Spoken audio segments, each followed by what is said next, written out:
You're listening to the Platinum Standard in Paranormal Talk, Paratopia, with Jeff Ritzmann and Jeremy Vaeni. Paratopia, it's funny, Jeff was supposed to take a couple of months off. He's decided not to, and it kind of sucks that his first show back, which isn't, we don't really consider this a show technically, but it is over 2 hours, so it kind of is. That his first show is... It's going to be a tough one. This isn't going to be pretty. It's going to be all about what really happened with the Paracast and Biedny.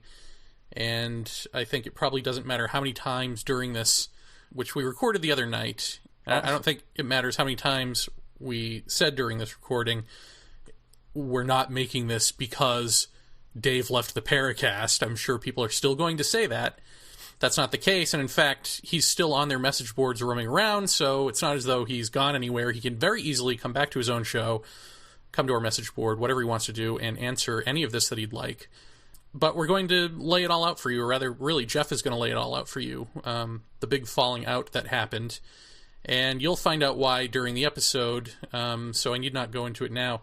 I just want to note that we preface everything here by saying that this is going to be part of the Emma Woods episode, which it just went on too long. So it's not part of that episode. And of course it would just completely overshadow anything that we would have said during that episode.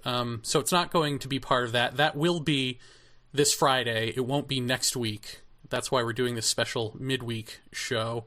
Special? Special or whatever you want to. Special.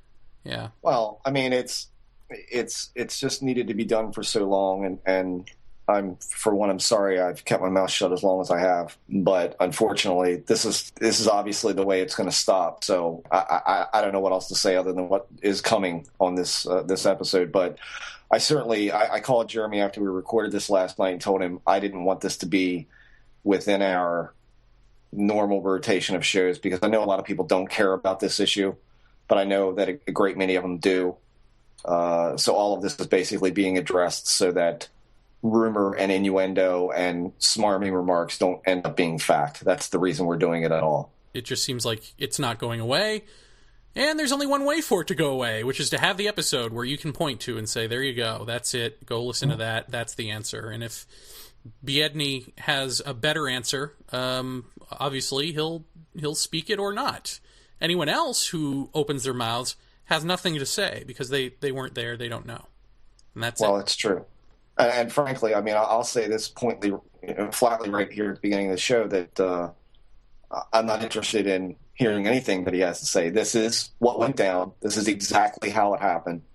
And I'm not entertaining listening to anything that anyone over there has to say. I'm putting this out for the people who still question what went on, so that all of this stupid-ass speculation that continues to happen over and over and over and over ceases. Because now we've said what we've had to say for a long time, and now it's done. That's it. I'm moving on from here. You know, we've revisited this time and time and time again, and have always given just a little bit to explain a little bit to certain people, and that shit's over. I mean, and it should be over not just for this, but also for the fact that we have so many people on our boards who say, you know, when are you guys going to make up? You know, when are you going to put this behind you? Or, you know, stop, could you please stop doing those little tidbits here and there? Could you please stop doing the little cat fight stuff because it gets in the way of the show? Well, then here you go. This is it. I mean, I think people at this point, after listening to this, will understand why I can't do that, why I won't do that. I mean, I wouldn't care if tomorrow the man came to me and said, I'm sorry for everything. I would say, great. I'm still not being friends. I would say, I forgive, but that's as far as I would go with it. I mean, this is, you know, for everybody who's hoping for some kind of reconciliation of friendship here, it's not going to happen. It is simply not going to happen. You know, crack me in the face so many times and that ship sailed. That's the end of that. So for everybody who thinks that is going to happen, it's not going to happen. And I think that most rational thinking people out there who listen to what I have to say tonight and know that I've always been truthful with this field, and that I've always given the most open, honest answers to everything that's happened to me or that I've seen or cases that I've worked on, I think will know that this is all he has to say about it. And now I can totally understand why he wouldn't want to reconcile with anything regarding that camp. So I think everybody will pretty much understand where I'm coming from after this. All right, here you go. Hello, and how are you? Jeff. Boy, this is not going to be a pleasant show. Jeff, you came back. That's correct. I have. It hasn't been 2 months. What brought you back? I don't know. I can't stay away, I suppose. is kind of the is kind of the deal. No, I think that I was kind of doing some self-examination as to why I was taking a break at all. And one of the reasons I was taking a break, I felt, was because I wasn't spending enough time on side projects of art and music and so forth. And I think that for me, it came down to examining why I wasn't doing those things. And kind of the show was, I think we had done that 3 week it was 3 weeks worth of show in 1 week. And it just totally torqued me out as far as doing the show. And I kind of immediately put that in the box of, well, this is why I'm not being able to get anything done in the side life of this show. And really, it was more for me, it just finding out that it was more about a lack of motivation on my part to actually change my life a little bit, get to bed a little bit earlier, start planning out my days a little bit better. But the life of an artist, I suppose, is never organized. So it's never – we don't exactly live an ordinary routine, a set routine of life. So I think it's been more about just getting my life organized. And then in the week and a half or so that I've been away, I've just kind of got myself into a groove of being able to get things done and not just kind of spending all my time on this. So it's just about allocation of time. Mm-hmm. So yeah, I'm back in here, and I'm sure that some of the people we're going to talk about today they're going to draw allusions that, oh, he's back because of X. That's not why he's back. Well, that is why I'm back, and that's it. So anyway, to move this along, we're going to be, I think, in the first part of the show tonight, talking about some long-standing issues that have been coming up time after time after time, and I'm sure no one is looking forward to this, at least of all me. I'm not looking forward to it particularly, but you're going to hear me get really, really pissed off.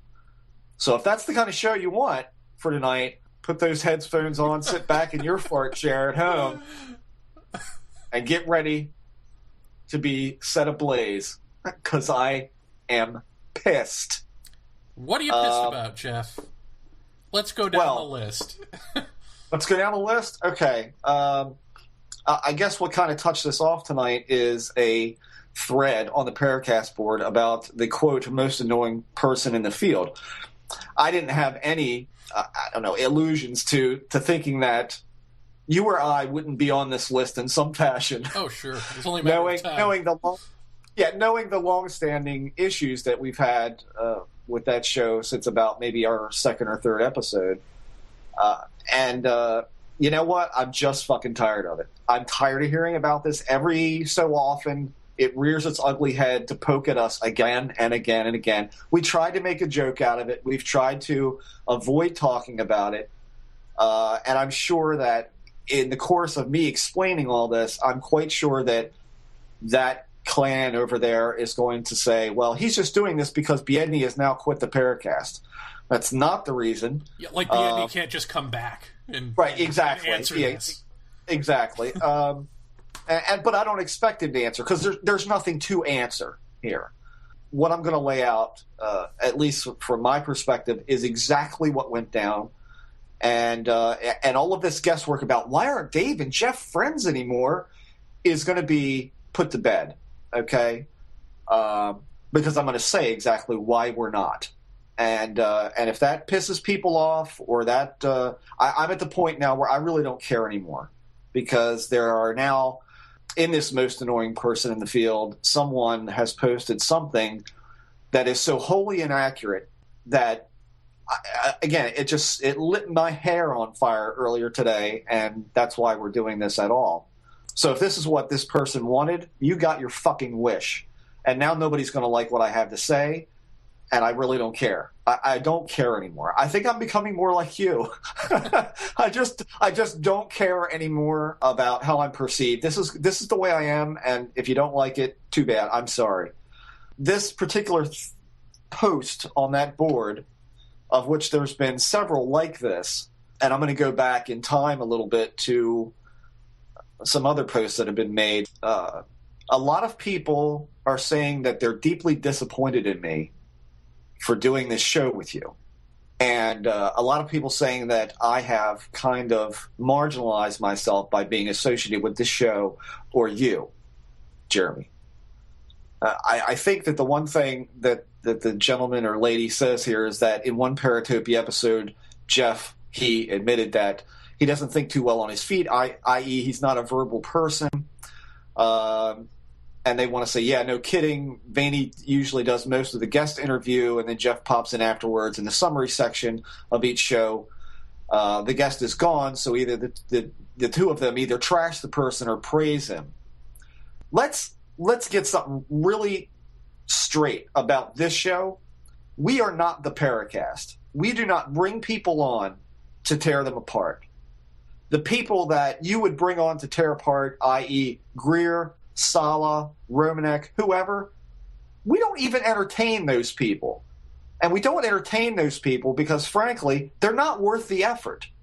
This is shooting fish in a barrel, okay? If the Paracast wants to bring people on that are so easy to deconstruct and to expose in the way of, they say, we're doing an expose tonight.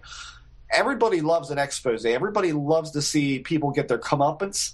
But in fact, in this field, it's fucking easy. Really. If you have all of your facts in a row and you know exactly where this person comes from, so many people make so many unfounded claims in this field that it's so easy to tear them apart. It's like shooting fish in a barrel. There is no point to it whatsoever.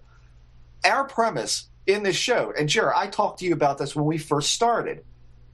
Our premise with this show is not going to be about tearing down the idiots in this field. We're going to talk to people who are worth talking to in the field, and we're going to talk to people from outside the field who have a different perspective to offer, a new direction to follow, or a new thread to pull on. That's been the problem with all of these paranormal shows, is we're all just in this self-masturbatory section of, let's talk to more UFO people. Let's talk to crash retrieval experts. Let's talk to a UFO investigator. Let's talk to the latest abduction, guy who comes down the pike. We don't give a shit about that stuff, because really, it's the same old thing. We're trying to break up the new ground here. This podcast, in my opinion, was the first one to bring up the whole DMT issue and how it may or may not apply to the experiencer syndrome, or whatever we're going to call it this week. And I think the Paracast is routinely, and namely Dave, has in particular, has said really disparaging things about McKenna. Came to our board essentially back when we had Dennis on at episode 7, and said that this was just noise. This is just noise. This is more noise, When in fact, it's very clear he has no idea what he's talking about. And here comes to point 1. I read some time ago now on the Paracast, maybe a week ago on the Paracast board, about how much Dave Biedny is going to be missed from the Paracast because he's so knowledgeable about this field. Well, here's point 1. When I first met Dave Biedny, I'd been in the field, 18, 19 years already. So for every guest that they had on, I would get a phone call. What do you think of so-and-so? Please vet my guests. Tell me what believe me, he called me with some real doozy people. And I would say, yeah, I don't think you want to talk to this one. I think you'd rather talk to X. So I'd say for a good year, I'd get a phone call every week. Hey, we're having so-and-so on. What do you got on him? I'm the one who fed him the questions to ask his guests. Okay? He was not anywhere near being well-read in this field. Okay? I'll say that flatly. And if anybody wants to deny that, it's going to come down to my word against his, and I'll probably lose. Okay? But that is the God's honest truth. Well, he has said on the show that he's not a well-read person. Yeah. I mean, he's admitted that much. He just I think so. For some reason, people hear his voice and they hear his resume being recited 8 million times, and they see his arrogance and his anger, and they figure he's got to be really smart and well-read, in spite of what he's telling them. I suppose. I don't know. But I saw that and I thought, you really don't know what you're talking about. So, I mean, that's it in a nutshell. I mean, from the very beginning, I think one of the reasons that they had me on so much is because, I don't know why. I mean, other than I was a fill-in guest most of the time when they didn't have anybody coming up, I'd get slammed in, or I'd get put into a third chair position on the show. Which I really enjoyed doing. I mean, I really did enjoy doing it. Dave and I were very close friends, and any chance that I could help him out, I absolutely did it. But I don't know. I think, and Gene, I think in the mix, I think he is very familiar with the old school of ufology. I don't think that he is so well versed on what's going on now, which is obvious by the lack of comment or drive to find out about this whole Jacobs debacle with Emma Woods. So whether or not that's here nor there, I like Gene. Well, hold on a second. I understand. Well, you got to give people background on what that means. That means that Gene is now in charge of UFO Watchdog, and last week or mostly I guess, sort of got into it with him about the Emma Woods thing on Banal's board, because they have Jacobs in the Hall of Fame. And, Gene's whole MO is just give me the facts, give me the facts, give me the facts. And I was saying, well, Gene, why don't you go and actually investigate some of this stuff since you're UFO Watchdog? So that's sort of where the argument came in about Emma Woods and why that's relevant to Gene, because he's got David Jacobs in the Hall of Fame because he's now in charge of UFO Watchdog, and he doesn't know anything about this case, and he pretends to. Maybe he does now. Perhaps he has now looked into it, but I don't see any movement on bringing Jacobs out of the Hall of Fame. So anyway, go ahead. Well, and here, let's get to the bigger issue here, is that they've had Hopkins and Jacobs on their show, treated them both like gold, and clearly didn't do their homework as far as regression therapy, what it meant, how they've done, what are the black marks that these guys have against them in a real sense. I mean, when you hold yourself up as a gold standard of paranormal radio, and then you don't actually, I mean, you try to essentially cozy up to two of the biggest guys in that particular part of the field, then you've got to do your homework. Everybody's got to be treated with the same yardstick. That's where I say that. A lot of people say, I wasn't treated by the same yardstick on that show, and maybe I wasn't. But I had no problem at any time, and I told Dave this on several occasions. When you have me on the show, feel free to ask me any tough question you want to. I don't have a damn thing to hide. So if there's something you want to ask me, go for it. It just never seemed to happen, And Dave made the excuse, well, I don't ask Jeff tough questions on the show because I've already done that in person. I don't ever remember him doing that in person. So I think that based on my experience and what I see on other things, it's like if you're a friend of that show, you're okay. There really is no prerequisite for how you're going to vet someone. If you've spoke somewhat intelligently and you're willing to lay all your cards on the table, that doesn't seem to be a prerequisite of who's going to get treated well and who's not. It seems to be if you're a friend or if you have some ability to further them in all of this, then you're going to be treated with respect. So I find that to be wrong. And I think now that we've come out with the last week's show, or the week before show, which was the deconstruction of regression hypnotherapy by one of the leading experts in that field of psychology, I think that makes them look foolish. And I think that that's more of the reason that David Jacobs is going to stay right where he is in that Hall of Fame, because they don't want to admit their own wrong, especially in lieu of last week's show that they had on, where they're encouraging a person who is against hypnotherapy to go get hypnotherapy. Right. I mean, really? Mind-blowing. But anyway, to get back to this point of this most annoying person post, we go. I mean, he goes through how much I say and I mean. And if people can't get that today's a Sunday and I've had enough sleep today, and I'm not, I'm not stammering, stuttering because I know exactly what I want to say because I've been holding this back, this explanation back from people for a long time just to try and smooth it over and get past it.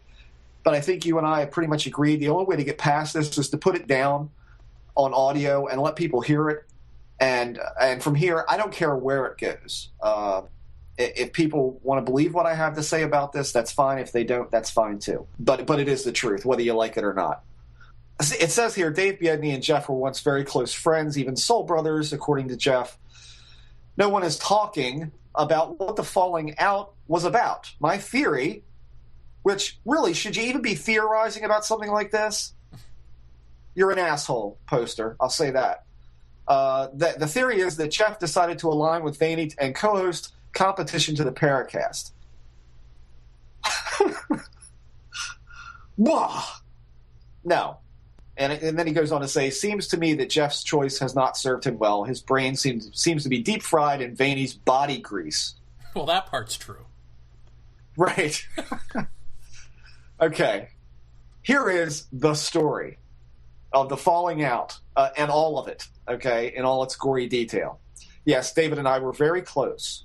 However, I think about the time, it was I would say a couple of months before the time that we decided to launch into doing a show together, because we were each doing our own perspective shows, and yours was exceedingly more successful than my own because I was so new to doing one that I really didn't know what the hell I was doing.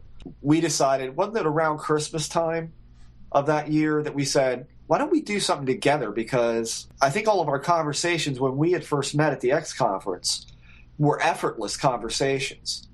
And when I first met David, he came to Above Top Secret looking for me to chime in about the Billy Myers stuff.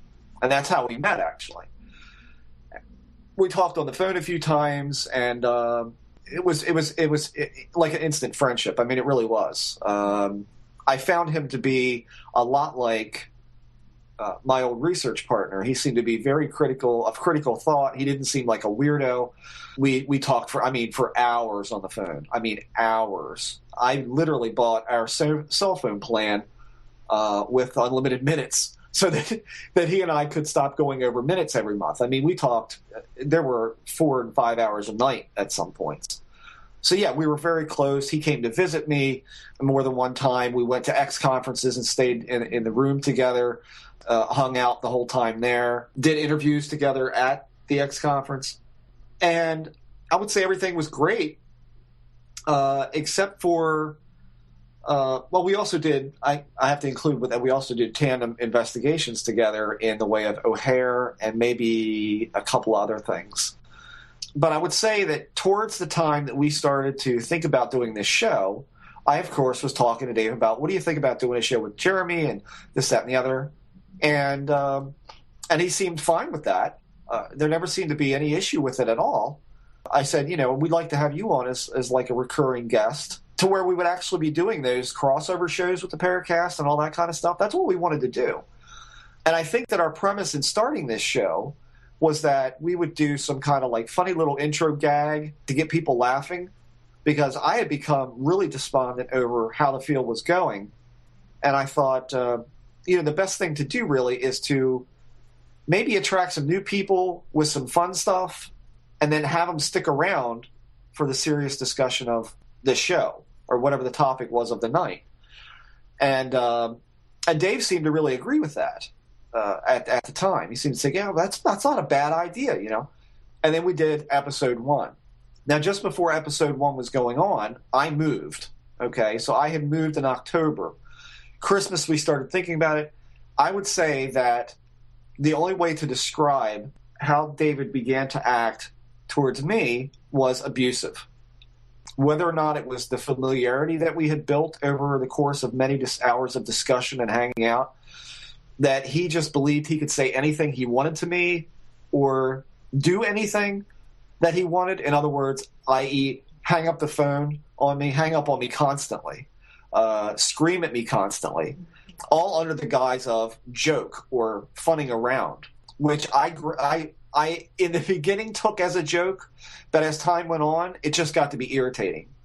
I can remember one day in particular that we were having some discussion that wasn't even about ufology, it was about music, and I said something about the Sex Pistols, and he just out of nowhere exploded, screaming and yelling, incoherent to me, what he was saying, and hung up the phone. That was the first time that had ever happened. And I remember sitting in my living room wondering, what the hell did I say? What did I say? How did I insult this guy? Well, I guess that's over now. And he called me back about a half hour later like nothing ever happened. And I was like, was he kidding? Should I bring this up? Should I say, what was that all about? I didn't. I just left it alone. I thought, okay, maybe he's just having a bad day. And then I would say over the course of the next 5 hours, he did it 6 more times in that day. 6 more times, to the point where I said, if you're not going to stay on the phone with me, don't call because I have work to do. Which he just said to me, well, I'm having a bad day. I said, okay, fair enough. And then I don't think we spoke for the rest of the day until the next day, and then everything seemed to be fine again. Well, that kind of behavior from him began to also come out online and also started to come out on the Paracast show. And I think if you go back in the history of that show and listen to that, you'll see the time frame that I'm talking about, where he became sort of erratic and destructive about the field. And in particularly, I would say that the Dorothy Izot episode of the Paracast is where I began to get a feeling that I may not want to be associated with this guy professionally in this field any longer. Because he called me and he said, we're going to have the Dorothy Izot investigator and the filmmaker on the show. And I said, great. I said, David, whatever you do, whatever they say, if you find it objectionable, you certainly can question it. But try to hold back any venomous feelings that you might have about, we want to be involved with this case. We want to see further evidence of, and he agreed with me that this was a very interesting case. And I said, I want to be involved in this. Please, let's get a door kicked open somewhere where we can make contact with her and actively study her case objectively. That's what we wanted to do. And I was very excited about it. Well, we all know how that show went, don't we? He accused the two gentlemen of being the gatekeepers, that you'll never get contact with her, blah, blah, blah, because he did the show and was confrontational with, I think, both of them, and then went on the message board and completely trashed the show, trashed the case. And I remember that was the first time I actually got aggravated at him. And I said, what did I tell you? Could you not dial it back just a hair so that we can get into this and we'll find out if it's a legit story or not? I believe that it is. Well, I believe it is too, he says, but these guys, they're acting as gatekeepers and they're not going to give us access. I said, they're not going to give us access when you treat them like that. Okay? Here's a little tip for any would-be ufologist out there. There are games in ufology you must play. If you've got a case, and we've talked about the territorial nature of ufology before, Jeremy, where an investigator will get a hold of a case that's very good. He'll publicize that he's working on this case, and when anyone else tries to get involved, they're very standoffish because they've put a lot of work into it and they want the credit for that investigation. The bottom line is no one investigator can handle a big case all alone. Okay? To be able to approach an investigator and say, I'd like to become involved in helping you with this case, here is what I have to offer. You kind of have to play the game. Whether or not you believe everything that researcher puts forward is irrelevant. You have to play the game of being diplomatic, of being accommodating to a certain point, to then get yourself involved in that case. After you get involved in that case, then you can start saying, okay, investigator A, here's what I found out about this, and here's what my findings are. And you go from there. Okay? That's how you play this game. It's very territorial. And I told David, I said, if you're not going to play this game, I don't know that we could be research partners together and be so publicly known as a tandem duo doing what we do. Because if you're going to alienate cases because you don't want to play the game that's been in ufology, I think, since the beginning, we're going to get knocked out of more and more cases. No one is going to want to deal with us because you're difficult. He didn't agree with that. I said, well, I've been doing this, close to 20 years. I know how the game works. I know how this is what you have to do. You have to swallow your tongue a little bit to get involved. And if you don't do that, you're not going to be involved. Trying to contact a witness on your own, immediately that witness is going to say, I got this phone call from a guy today, and his name is this, and what do you know about him? Investigator A, should I deal with him? And Investigator A is going to go, no, of course not. That's the territorial nature. It's the way it is. No one is going to change that. Well, I ended up calling Frank Longo, who was the film producer for Capturing the Light, about the Dorothy Izot story. I knew that he was very close with them. And I had a long conversation with him about the show. He was completely unaware of where David's venom was coming from.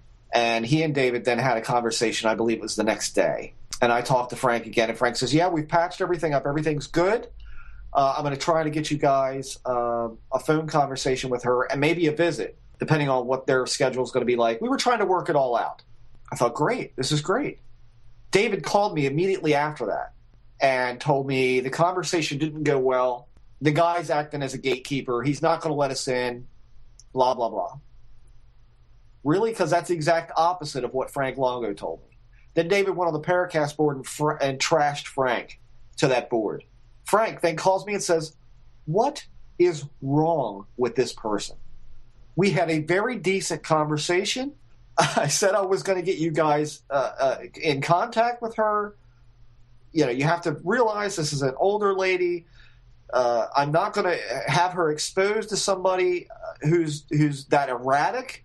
I mean, I just at that point, my head exploded. I said, "What is going on?"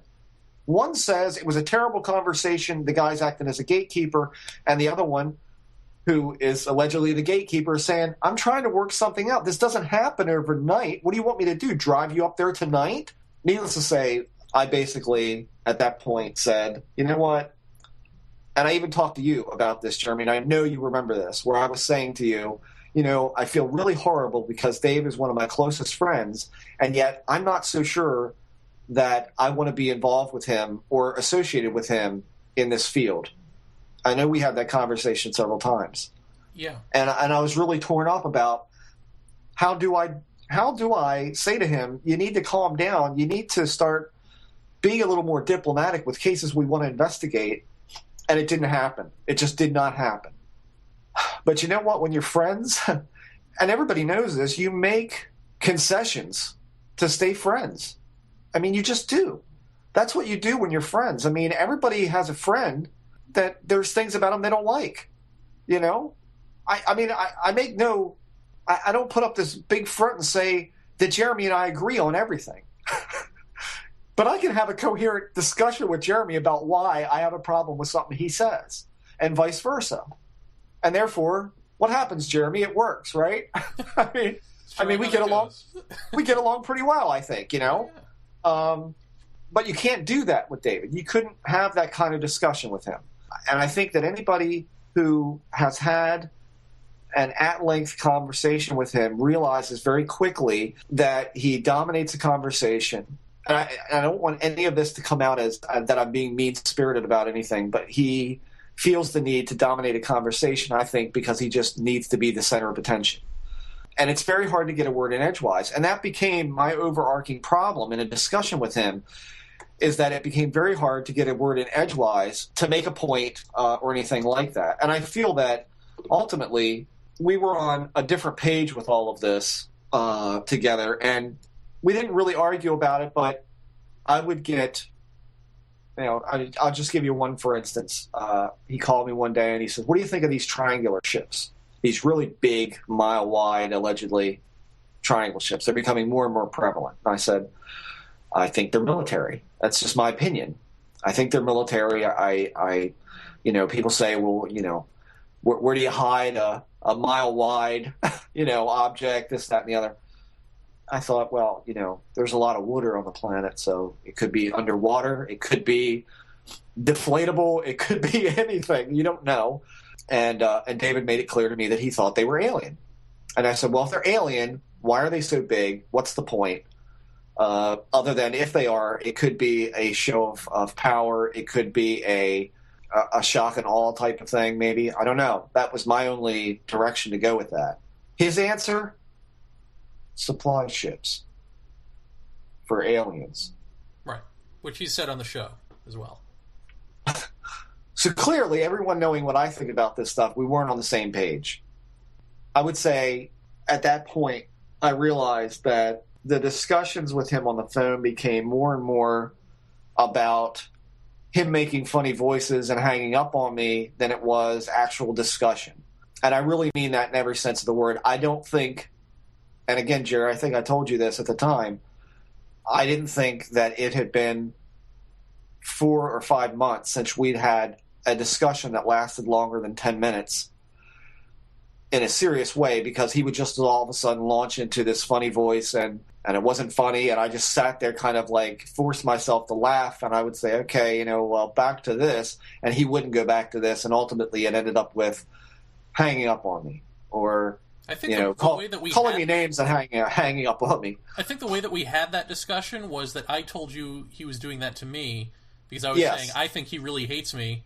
And he just keeps me around because he likes you and he knows you like me, and so he's intrigued by that. And that was when you had said, no, he does that to me too. I thought I was the only one. Right. And then we had that revelatory moment of, who is this guy? Like, why are we friends with him? What is going on? Right. I mean, what's would you say friendship at that point? Right. And would you say at that point that it was abusive? Oh, yeah. Would you? But I would say, for me, it was abusive right up front. I didn't have 4 or 5 hour discussions on the phone with him. I had, 20-minute discussions maybe at most. And sometimes we'd talk about real stuff, but sometimes, often it would just be like, he would say something about Radiohead, and I'd say, oh yeah, I really like Radiohead, and then he'd start yelling at me about, oh, you don't know anything about music, you don't fucking like Radiohead, fuck you, and then hang up. And then I'd call him back to be like, why did you just hang up? And I get his answering machine. It's like... that there is textbook. That? I mean, he must think he's cool, or he's crazy. I don't know, one of the two. Well, I mean, that happened to me, I couldn't tell you how many times.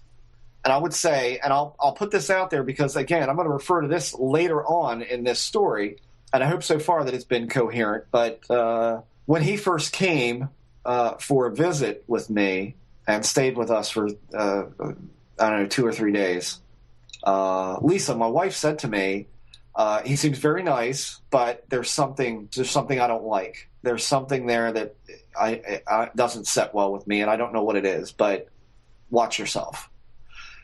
Lisa is usually a really good judge of character. And I remember saying to her, are you crazy?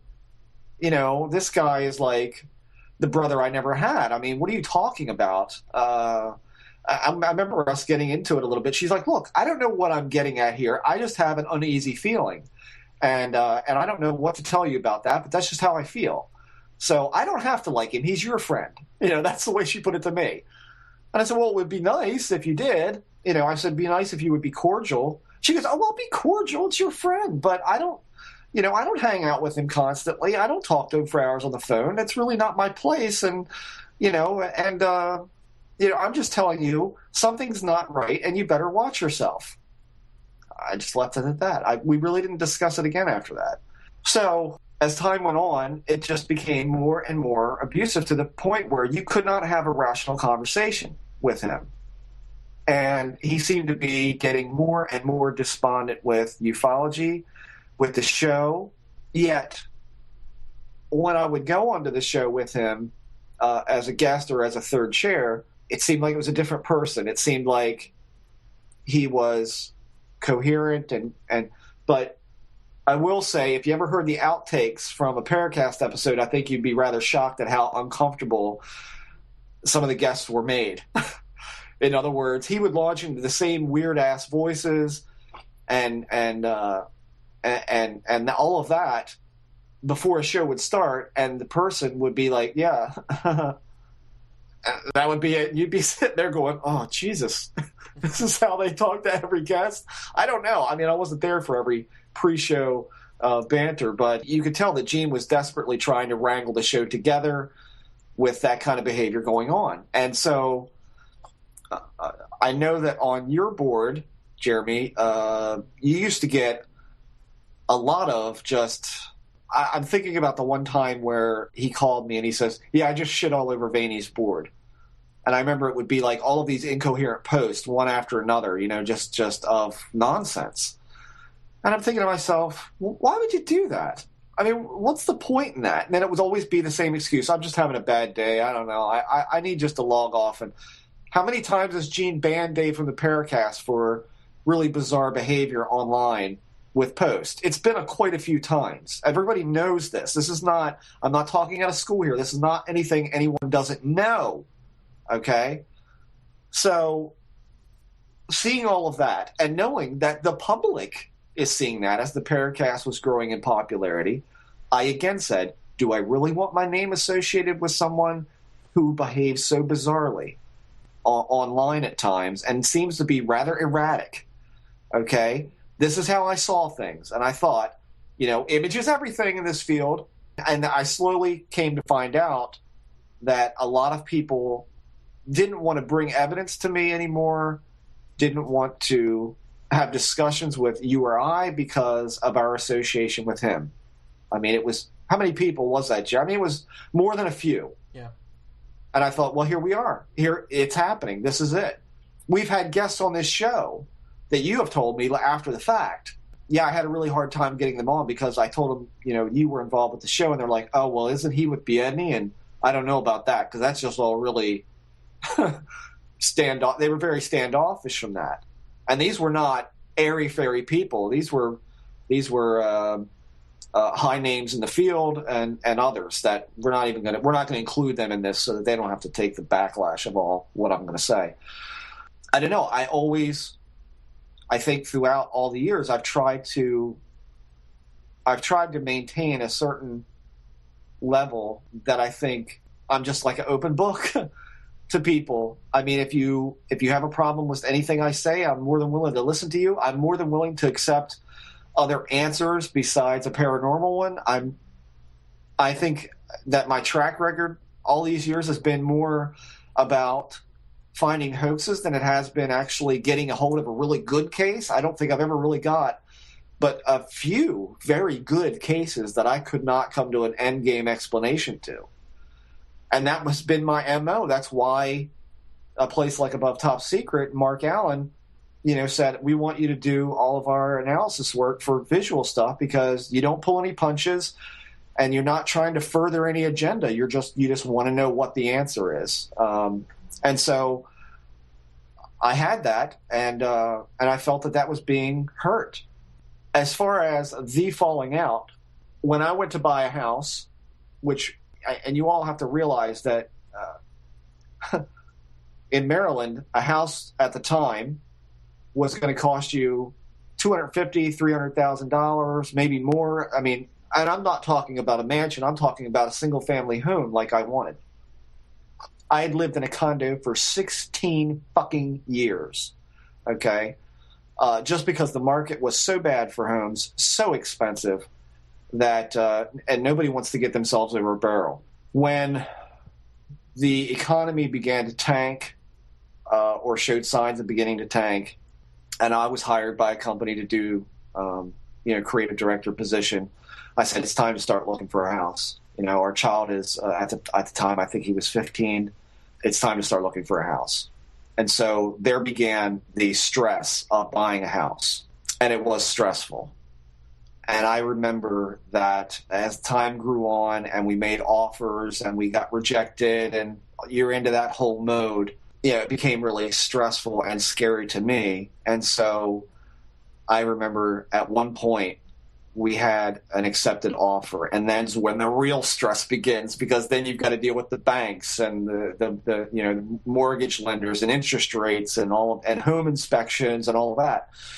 Not to mention selling my own place. Okay, And so David, I remember calling up one day and asked me how the house thing was going. And so I told him, I'm so stressed out, and I'm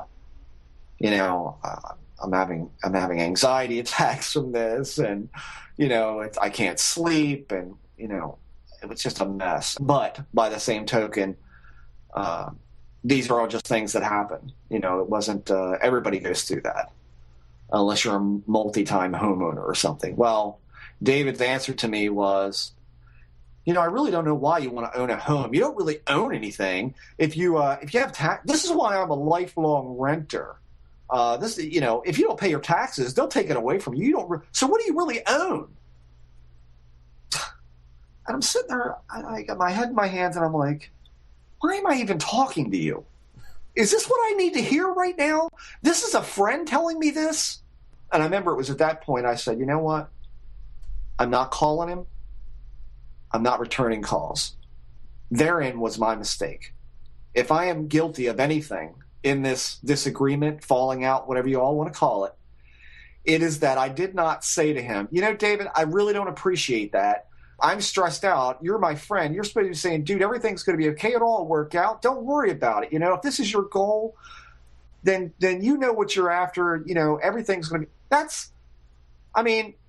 I don't expect anybody to mollycoddle me, but you would think a friend would have more positive things to say to you than that. But that's not what happened. And and so at that point I said to myself, but I guess you have to realize that David being a dominant personality, it was very hard to say something like that to him for me, because I'm not altogether, despite what people think of me, I'm not one who thrives on confrontation, especially not with friends. I thrive on confrontation with people who deserve to be confronted. But David was my friend, so you're between that part of like, how do I say this and not make him hate me? How do I say this and what's he going to say back? And then is it going to be a big argument? I didn't want that.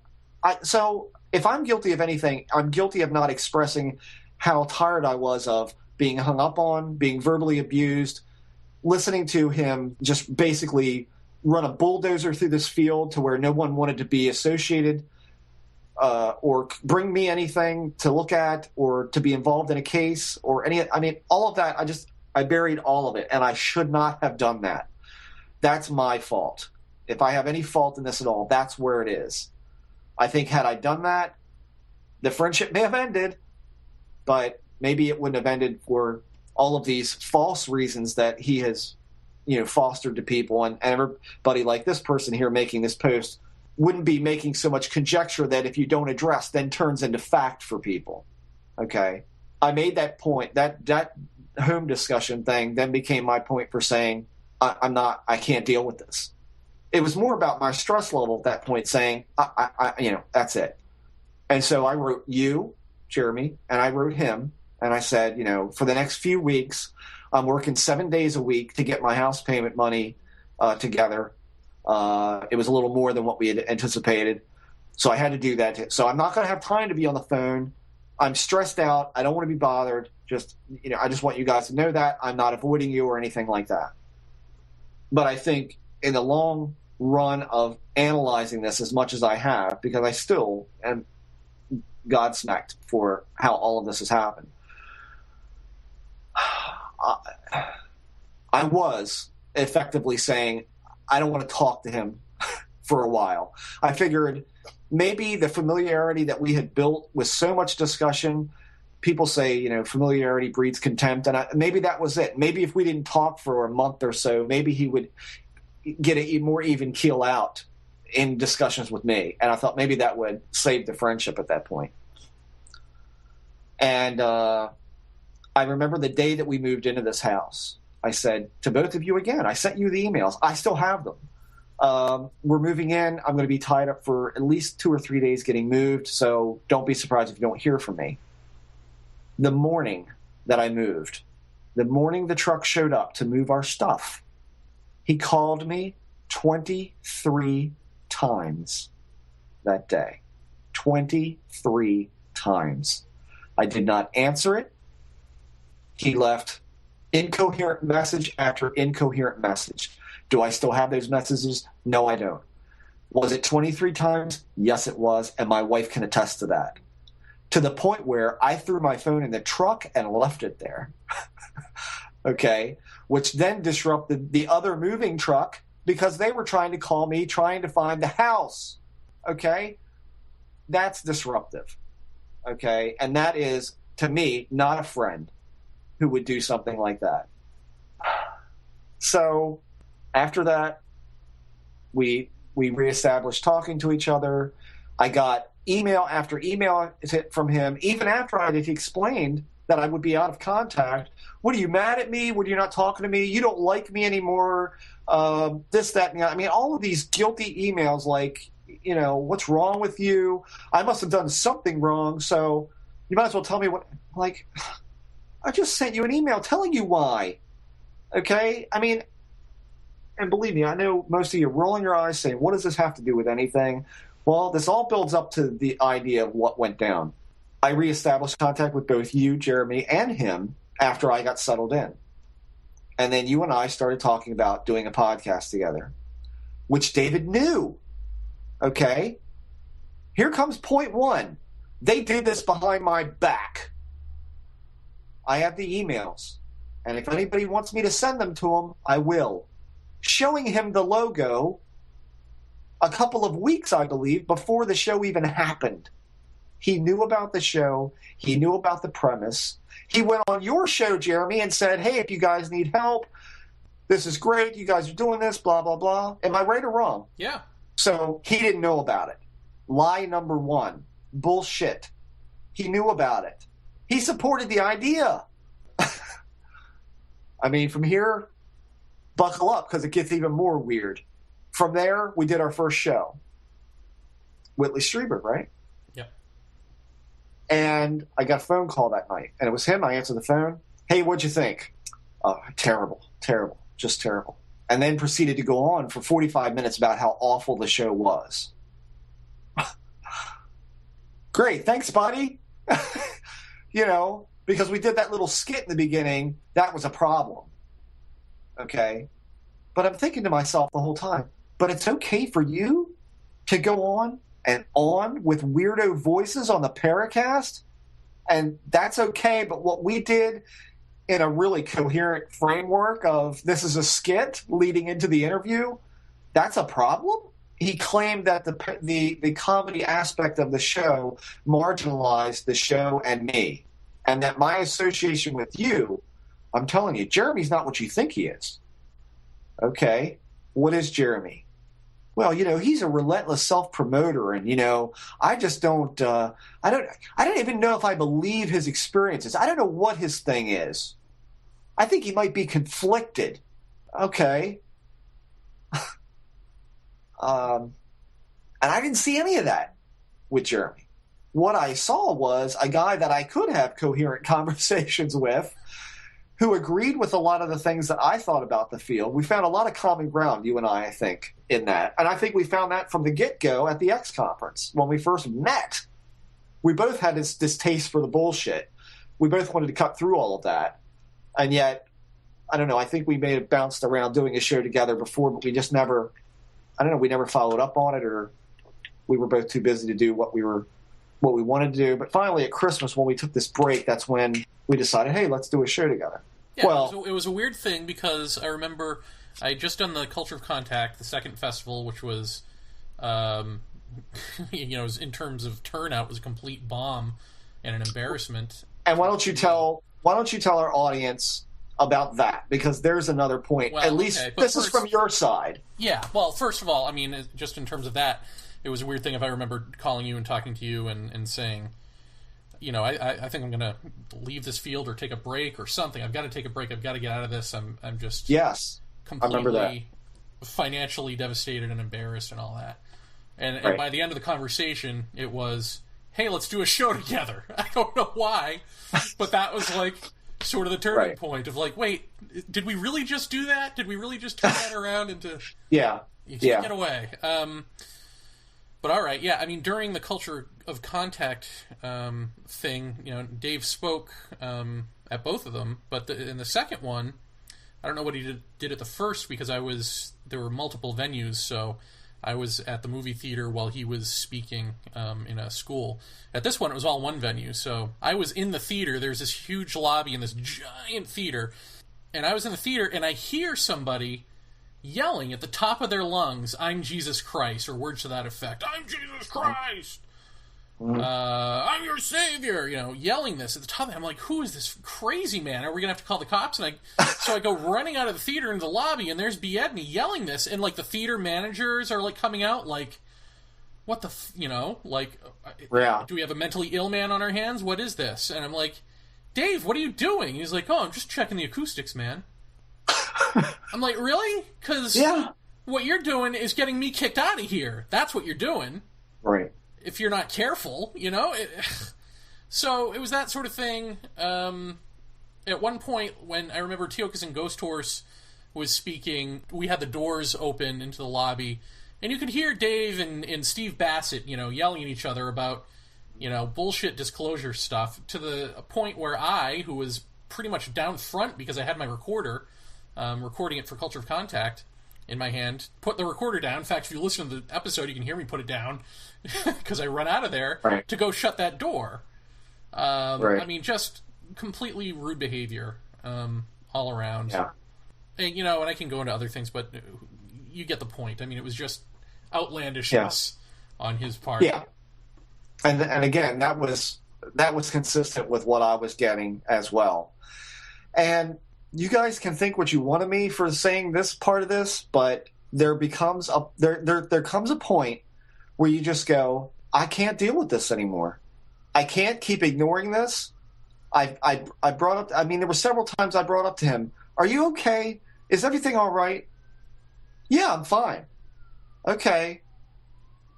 I mean, but to me, and I'm not a psychologist, and I'm not leveling any psychological evaluation here, he seemed very depressed, very despondent, not only about ufology, but about the world. Everything with Dave at that point, every conversation that you could have with him in any direction was about Bush and politics and how we're fucked and we're all going to die and this world should just end. I mean, it was just all of this really just depressing shit. Finally, I said, what am I subjecting myself here to? I mean, in the sake of friendship, what am I doing? And I don't mean it to sound in a selfish way, like, well, what is this person adding to my life? But I mean, really, if you have a friend that you're that close to and you've offered help to that friend in every way possible, to be an ear, I offered him money on several occasions. He would never take it. I tried to help. I tried to do everything I could do to get him out of whatever funk he was in, and he didn't want to hear it. And it just continued to get more and more abusive, steamroller-like, just picking up speed, going downhill. And I said, well, I think it was Lisa that I said this to, or maybe it was you. I said, this is not going to end well. This is not going to end well. And then we had set up the message board for Paratopia, and he, quote, in his words, shit all over it. And so I deleted his posts. And I think that really pissed him off. He wrote both of us, said, "I don't know what your problem is, but I thought that's what you wanted. You wanted funny stuff." Well, what he was posting wasn't funny. It was just bizarre and disruptive to what we were trying to do. He was trying to challenge the fact that we had word censors for some of the swears. Right, yeah. So he would try to, he would just keep posting posts of swears. Yeah, it's like, what are you doing, dude? Right, yeah. And so, again, we got a 45-minute lecture on why the show was bad, but yet he did the same thing. And I don't think that, we didn't do any comedy while the guest was on. Right. We never do that really, unless the guest says, "Hey, I'd love to be in one of your skits." And we've done that. So I think it comes down to, I felt like he was jealous of what we were doing. And we said, we wanted you to be involved. We want you to be involved in this, blah, blah, blah. But he was so negative on it from the very get-go that, and again, just absolutely trashing you to me. And I didn't know what it was all about. And I remember talking to Lisa that night when we were in bed, and she said, "He's jealous, Jeff." And I said, "Why?" And she says, "Because he knows Jeremy's a very intelligent guy. He knows that you guys are doing a show together. He knows that you don't have as much time in your day for conversations with him because you're talking to Jeremy about the show and trying to get something rolling here. And so that's what this is all about. And I thought, what is he, a girl? You know, I mean, I'd never encountered that in a friendship before. And I was like, okay, whatever. And I kind of blew that off and thought, well, maybe still this will all kind of shake out a little bit. And I think at that point you also had talked to him, and he admitted that he didn't like the show, or didn't admit it, but he flat out told you, I don't like the show. I don't like the way it is. I got a problem with the comedy, dude. It's not funny. This is not funny. I mean, it's you know, and you're trying to be serious in this field, and it's not going to work. Meanwhile, he's doing crazy voices and yelling, I am Jesus Christ at the top of his lungs out in public at a UFO thing. It's just the disconnect there. I'm like, really? Pot kettle black? What? So that incensed me, because the feedback that we got on the show from people was that it was great. They loved it. And they loved it for the same reason that I loved it, which was I'm getting tired of ufology being a constant pain in my ass and a source of aggravation. It used to be fun. It used to be about discovery. It used to be about looking in new directions. And all of a sudden I was in this thing, you know, that started all the way back with the Meyer crap and just continued on from there. You know, I'm Mr. Angry. I'm Mr. Confrontational with everybody. And that wasn't who I was. And so I'm thinking, I either try to establish some kind of fun out of this field to make it enjoyable and to make it interesting again, rather than just confronting all the bullshit all the time. That doesn't need my confrontation. It's bullshit because it's bullshit. And no one needs to point that out. And I think the Paracast made their mark on this field by calling out people like Bill Nell, who's been marginal since the get-go, who no one ever took seriously anyway. Michael Horn, who nobody took seriously anyway.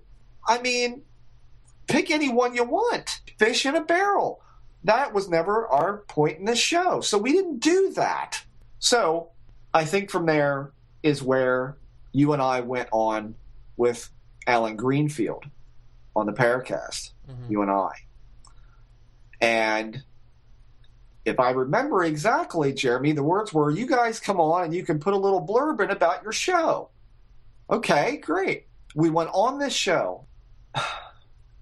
And I'm gonna here comes the first, I swear to God, this is the truth. I swear to you guys, and if you think anything of me at this point, you believe what I'm telling you is the God's honest truth. We were ignored for the vast majority of that show. We did not interrupt Alan. We did not chime in. We waited for our turn to talk, because that's how the Paracast goes. We didn't want to interrupt people.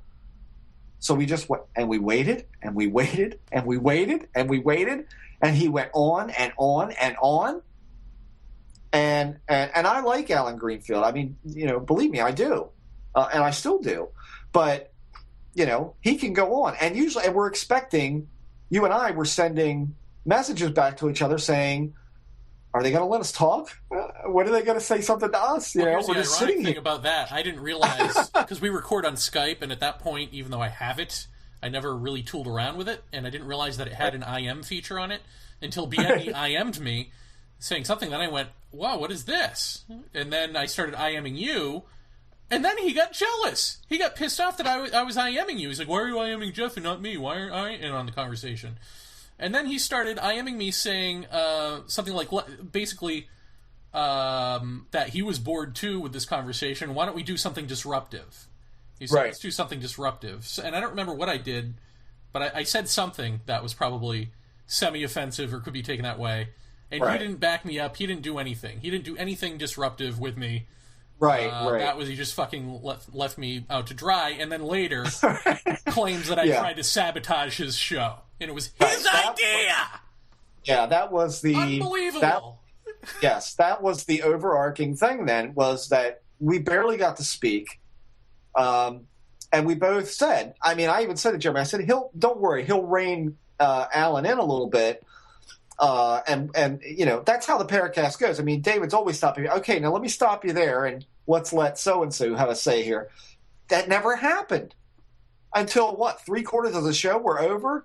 You people, go listen to it. Don't believe me. Go listen to it. And then at the end of the show, what are you guys working on? And we said, Paratopia, you know, paratopia.net, blah, blah, blah.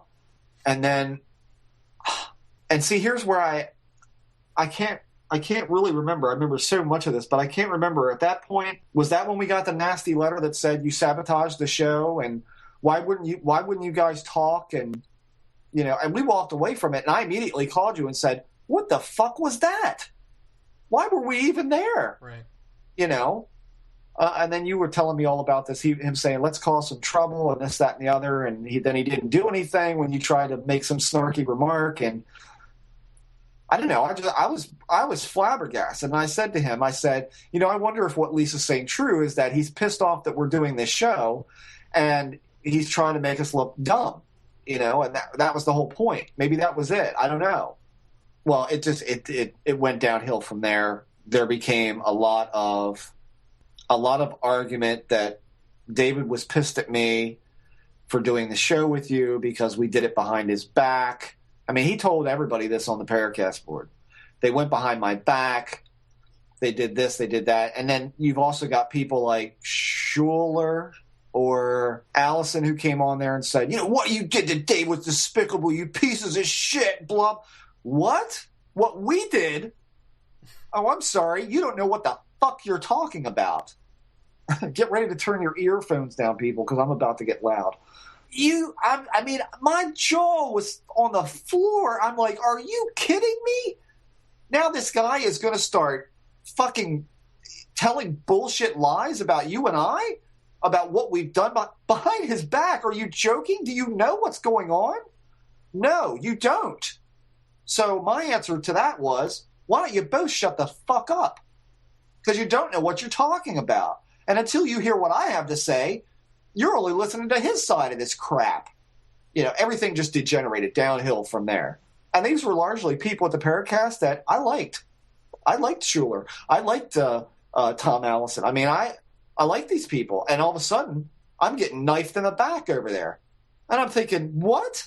I couldn't believe it. I couldn't believe. And then the letters from him, which were, you know, you're avoiding me, and God, what else? You're avoiding me. You're doing this show with him now, and you don't want anything to do with me, and you're cutting me out of your life, and this, that. And I'm like, what are you talking about, Dave? You know, and I think it was near to that point where I wrote him a letter. It basically laid out all of how I felt about our disagreement, because at this point I felt, you know, we can salvage this argument, and I need to have my say here on everything. And so I wrote him. And I think that I was very diplomatic about it. Was this the email that then tipped off the 8 million emails that he CC'd Gene on? To both of us? Probably. I don't know. Because I remember at one point, in one email he sent saying, please take me out of your movie. I did that mock documentary on right. Michael Horn's Billy Meyer, quote-unquote, documentary. And he said, please take me out of this, threatening to take action if I don't, and all this. And I just said, look, you can't just threaten me that I have to do this or else because you're pissed off at me about something.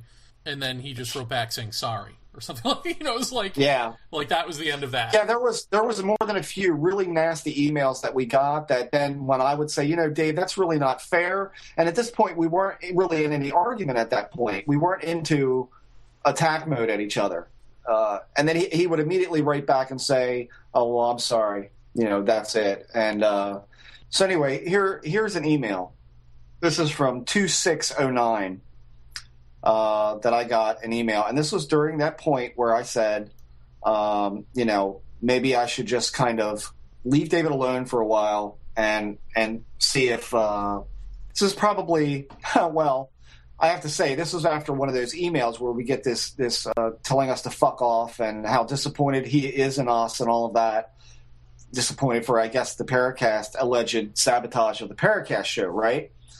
So he says, Jeff, I'm starting to feel that you genuinely don't want any further contact with me. What's going on? And I'm not going to read this whole thing, but here's most of what I said. I said, Dave, not the case. But I'm wondering how it is you don't seem to know exactly what's wrong. I get a shitty email telling me how disappointed you are with me and essentially to fuck off. Just like that, an email after 2 years of practically being like family to me. Then you go on the Paracast to relate that you're so concerned over the new podcast damaging my credibility. I thought this would be a private conversation, but obviously it wasn't. You saw fit not to wait and see what happened. And then in parentheses, I put, which no damage has occurred and not one person has said anything untoward about the show. In fact, the response has been terrific. But rather than try to make an issue of it when no one had said a word in that respect, which is another thing that pissed us off. Planting the seed. Exactly. I said what I got instead were posters coming to my board and emailing me saying they don't know what you're talking about when you said this. This was truly bothersome to me because I don't need anyone worrying about my credibility or mentioning possible issues of damage due to using a podcast that has satire. I've existed for many years in this, and never once was it called into question except by the same dolts perpetrating bullshit. That kind of talk puts it into public play. This community will latch on to that for any reason to shred someone. I have more than my share of enemies, and I didn't need that to be said at all. David, are you aware of your own credibility and the behavior you have at both UFO events and online? I need to worry about my credibility? You've exhibited some really bizarre behavior, man. Come on, realize not everyone gets it. I've recently had a guest tell me they were really apprehensive about coming on because they thought I was going to be abusive or confrontational due to my close association with you.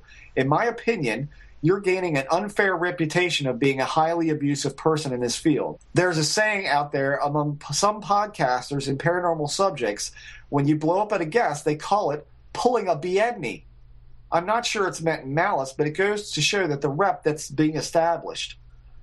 My standing in this field is relatively unblemished. People know I don't fuck around, and if they don't get that by now, then fuck them. People realize I don't take shit, but I don't want anyone being apprehensive about talking to me. If a public UFO figure has that concern, what about delicate witnesses? See the problem? This being the volatile study that it is, with people being tarred with like brushes, the last thing I need is this is the last thing I need after 21 years. Then there's the issue that you simply don't like the show. That's fine. I have no issue with that. It's just an opinion. I didn't need to hear it with every phone message and phone call afterwards. What exactly was I supposed to say in response? Okay, Dave, I'll do better because I don't want an argument or a long drawn-out discussion over an opinion. One gets tired of feeling subservient to dominant personalities. Let's ignore the whole interaction on Paratopia's message board, which was, again, when he shit all over the message board, as he would say. Now add to that the erratic phone calls, hang-ups, screaming, name-calling, and other assorted bizarreness. In the last few months we've talked, we've had 3 coherent conversations, few of which ended with, okay, I'll see you later. Most ended with click and a dial tone. I can't discuss anything, including why you think my podcast isn't right with all of that going on. I genuinely miss the guy I first met 2 years ago. At that point, you had become just abusive and erratic. I know your life isn't what you want it to be. I'm going to ignore some of these things in here because these are personal issues that I'm not, with all that's going on, I'm still not going to embarrass him with some of this other stuff. But I said, I know most of this behavior is the result of some sort of depression that you may have about your life, but your skill set is astounding and your knowledge of your profession is unmatched. You can pull yourself out of this. I wish I knew what to do to help if I could do anything at all. And then it gets into some other personal things that he told me that I'm not going to respond to, but I think I'm okay. I feel all right in saying that, he went to apply for some position that was just so beneath him. And I'm like, I'm listening to him talk about this position that's so beneath him. I mean, so beneath him. And I'm thinking to myself, this is just, he likes to abuse himself. He wants to spiral himself into more depression by going after a job that is so beneath him and then being rejected by that job because it's beneath him and those people are intimidated by him. So, of course, they're not going to hire him. It was just like, what did you even do that for, Dave? That was just really Why would you even do that to yourself? That was not good. In essence, I told him, I said, you could run that business alone and be more knowledgeable than a store full of employees. I said that whole scenario was just pointless self-abuse as far as I'm concerned. I said, I do have insight into how you feel. I was out of work for over a year. I know how it felt at 40 years old to be in that position. It's depressing, it's aggravating, and you feel like you're giving up, but you can't. You have to cease being negative and cynical about everything, stop making excuses, and get it together. I told him, I said, I feel like you're wasting your talent and your passion for what you do. And I said, you're robbing the world of you. Because I feel like, the guy is genuinely a kind person, a good person, but this persona that he gravitated into is just not someone I want to be friends with anymore. That's really the gist of it. I said, so this is not a case of wishing a cutoff and disintegration of our friendship. It's just that one can only handle so much of what's gone on here. I think Jeremy had said to me not long after Coast to Coast that, not long after Culture of Contact, that he mentioned to you that he didn't care much about your demeanor towards him, but that you were very close to hurting me and pissing me off. And your response was, quote, that's what it takes to be my friend. And went on to describe that the hang-ups and all of the other pseudo-abuses, which begin to feel a lot less like pseudo in short order, was how you always treated friends. I may not be getting all of the vernaculars correct, but I understand the concept. This sort of thing shouldn't be a prerequisite for friendship. It's more of a cop-out to essentially say whatever you want to someone, no matter how nasty, because that someone's a friend. Strangers seem to get more respect overall. I feel I know you better than this. This is more a product of something else. All the particulars, I don't pretend to know. All I know is I care about my friend, and I want to see him get himself together and be happy. This essential non-contact for me is also partly my fault. I shouldn't have waited so long to say what I thought and kept my thoughts to myself. Then again, how fucked up is having to write or say something like all of this? I don't know. I guess that's it. I certainly don't want to lose any friends. I have damn few as it is. I cannot go down a professional, sub-professional UFO-wise or a personal drive down some self-devastation road with you. And that's where I feel you're headed. His response to all of this, I poured my guts out, and there's more that I didn't read, but I poured my guts out in this. His response to me was hopeful to me. Said he appreciated what I'd written, and he'll take some time to respond to it. He said his life had been incredibly tough lately, which should come as no shock to anyone, because he's said that recently. He's always said that. His life has been tough on him. His physical health hasn't been great. He says, it's no excuse for some of my behavior, but it's still the fact. We'll talk sometime. I'm sorry to have caused you any grief. I was expressing my honest opinions about your podcast, and to be frank, I was kind of surprised that you and Jeremy kept me in the dark as long as you did. I took it personally, and perhaps I shouldn't have. I wish you the best of luck with what you're doing professionally and personally. Now, again, we did not keep him in the dark. That is a complete falsehood that he began building from right at this letter. He knew what we were doing. He was excited about us doing it and wanted to be a part of it. Okay? Needless to say, I'd like to take some time to respond to it. Never happened. I never got a response to this email. Ever. Ever. I tried. I tried to salvage this. I tried to make it better, but it wasn't. I mean, decidedly, he hated you all of a sudden for no apparent reason. And I even said to him on the phone, I said, I don't know why you're saying all this about Jeremy. We're all three friends. What's going on? And you kept saying to me, Jeff, it's like he's jealous. It's like he doesn't want us to be friends, He introduced you and I. And I just, I think we exchanged a couple of letters after that, but pretty much after that, I think it just degraded from there. I mean, before I wrote this letter, he wrote you and said, Jeff seems unwilling to communicate with me any longer. And that's when I said, if you give me some time to reply, it's a long letter, an important one, which is what I just read you.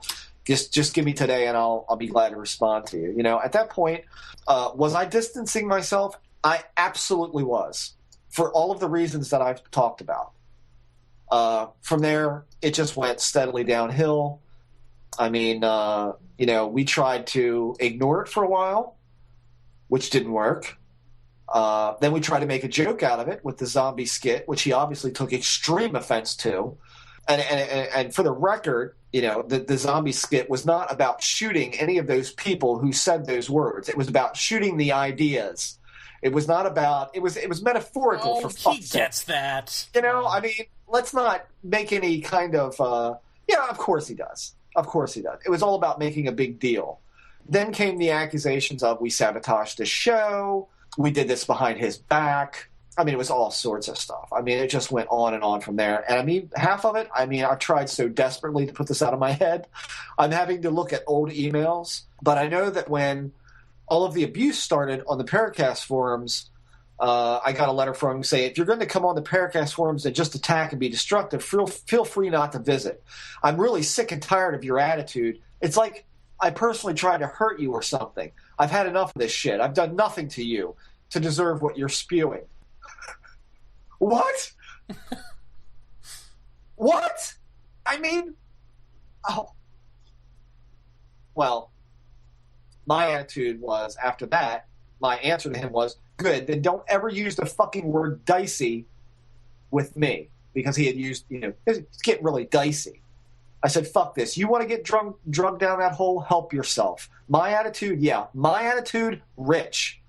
I said, and by the way, if you think trying to hold someone accountable is spewing and attacking, then you must consider the Paracast spew central. I'm doing no more, probably less than what you do. This is at ground zero. This is when I'm like, you know what? Fuck this guy. He's going to turn this around on me? I don't think so. But that's where it went. That's where it went. That's where it still is. So to this day, no one really knows what went on or what went through his head to try and spin this around on us when we did nothing below the belt or try to put anything below board on him. That's where it went.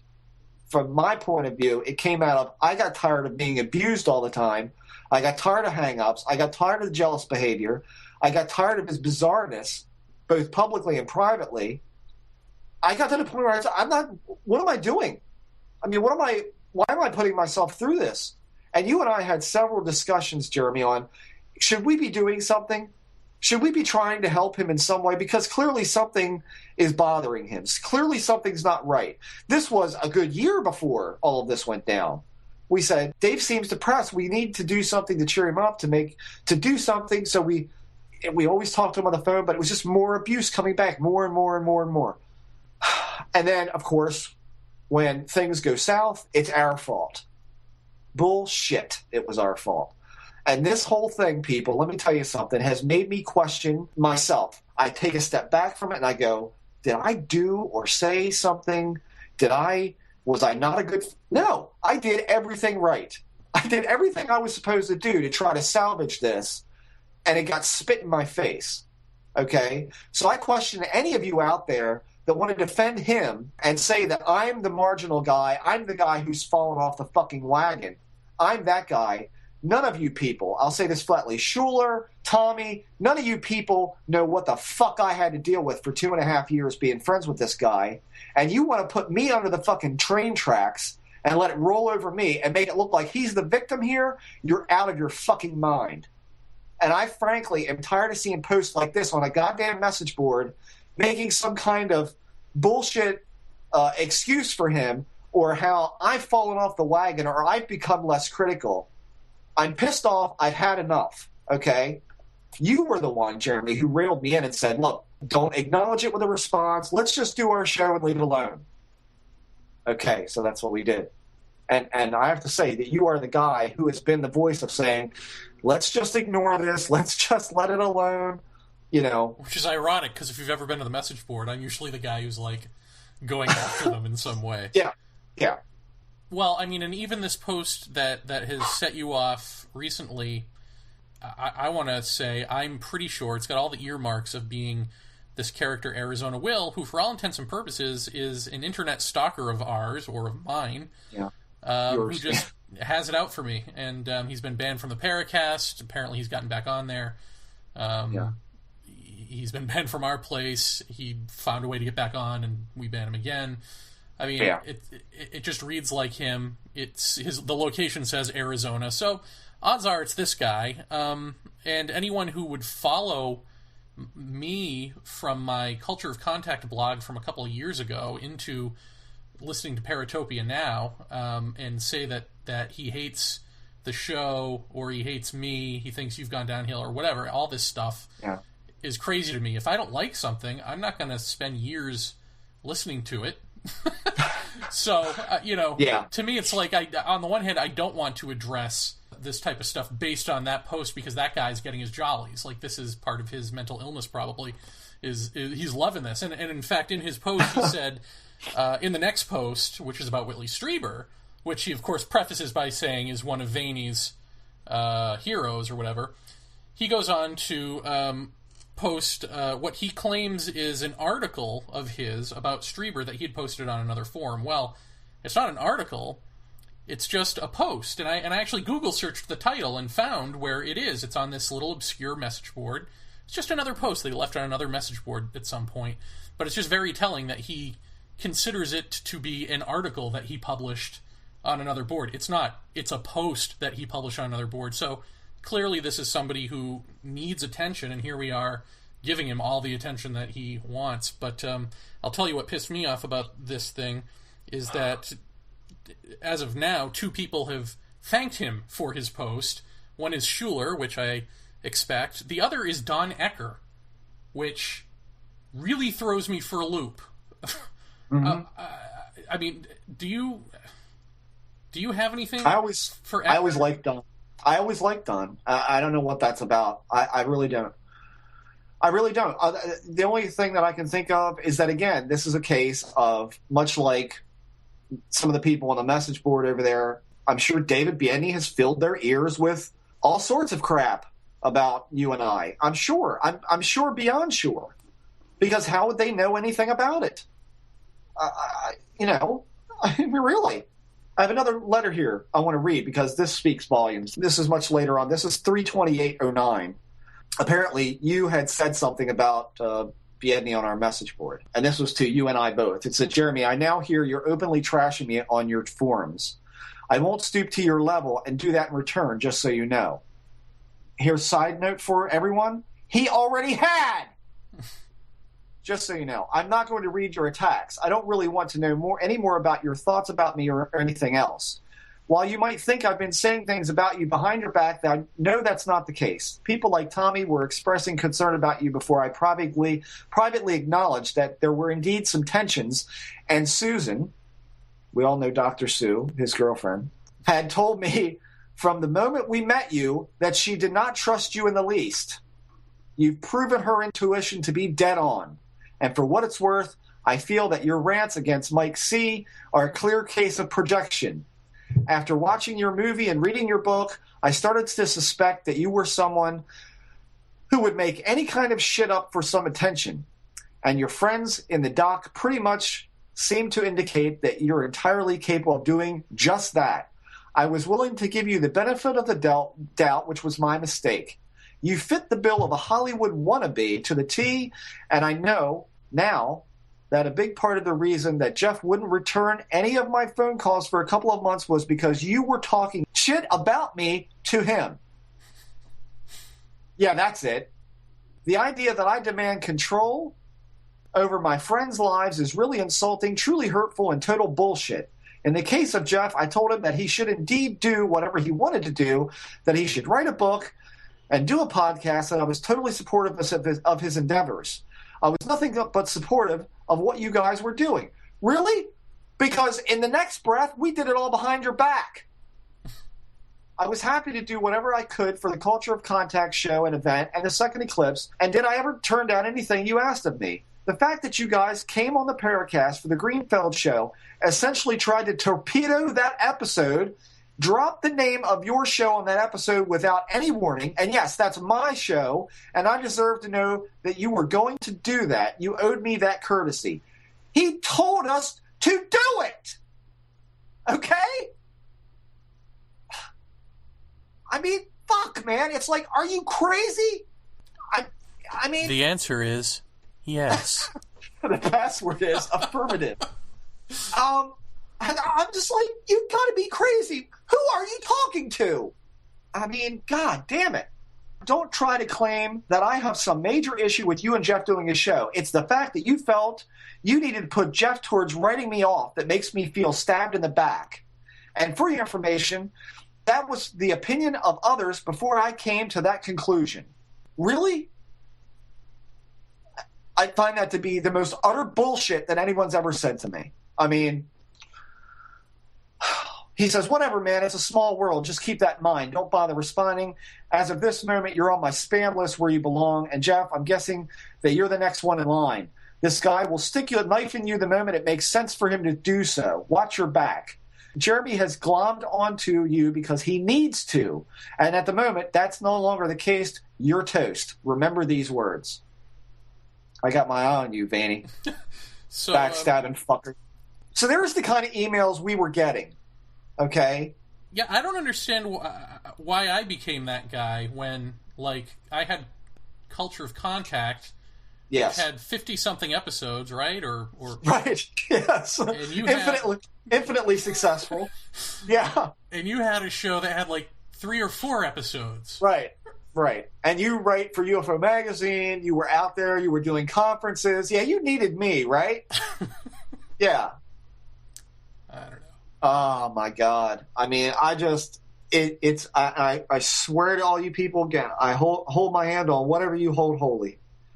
My jaw has hanged in the air about this ever since it started, because it's like he tells us things and says things to us that are so out there. It's like he actually expects us to believe it if he says it enough times.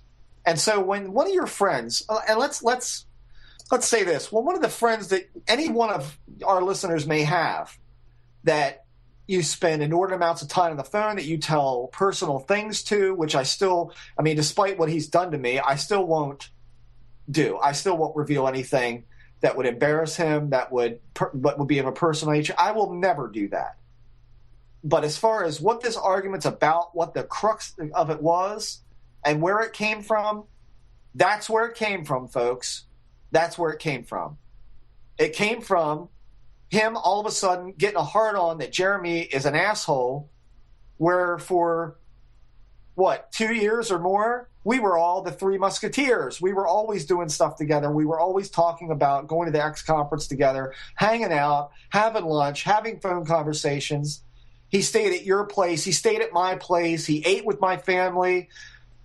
This is someone who was a part of my life and who turned around and shit right in my fucking mouth. And I'm just supposed to keep my mouth shut, not say anything back, right? That's how I'm supposed to play this? I don't think so. I've kept my mouth shut for long enough. The fact that he's left the Paracast now really has no bearing. If he wants to address this, come on our message board and do it.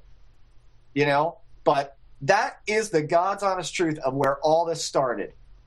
And frankly, I'm tired of being painted the guy who's fallen off the wagon, who's being controlled by you. What do you guys think? I'm fucking silly putty or something?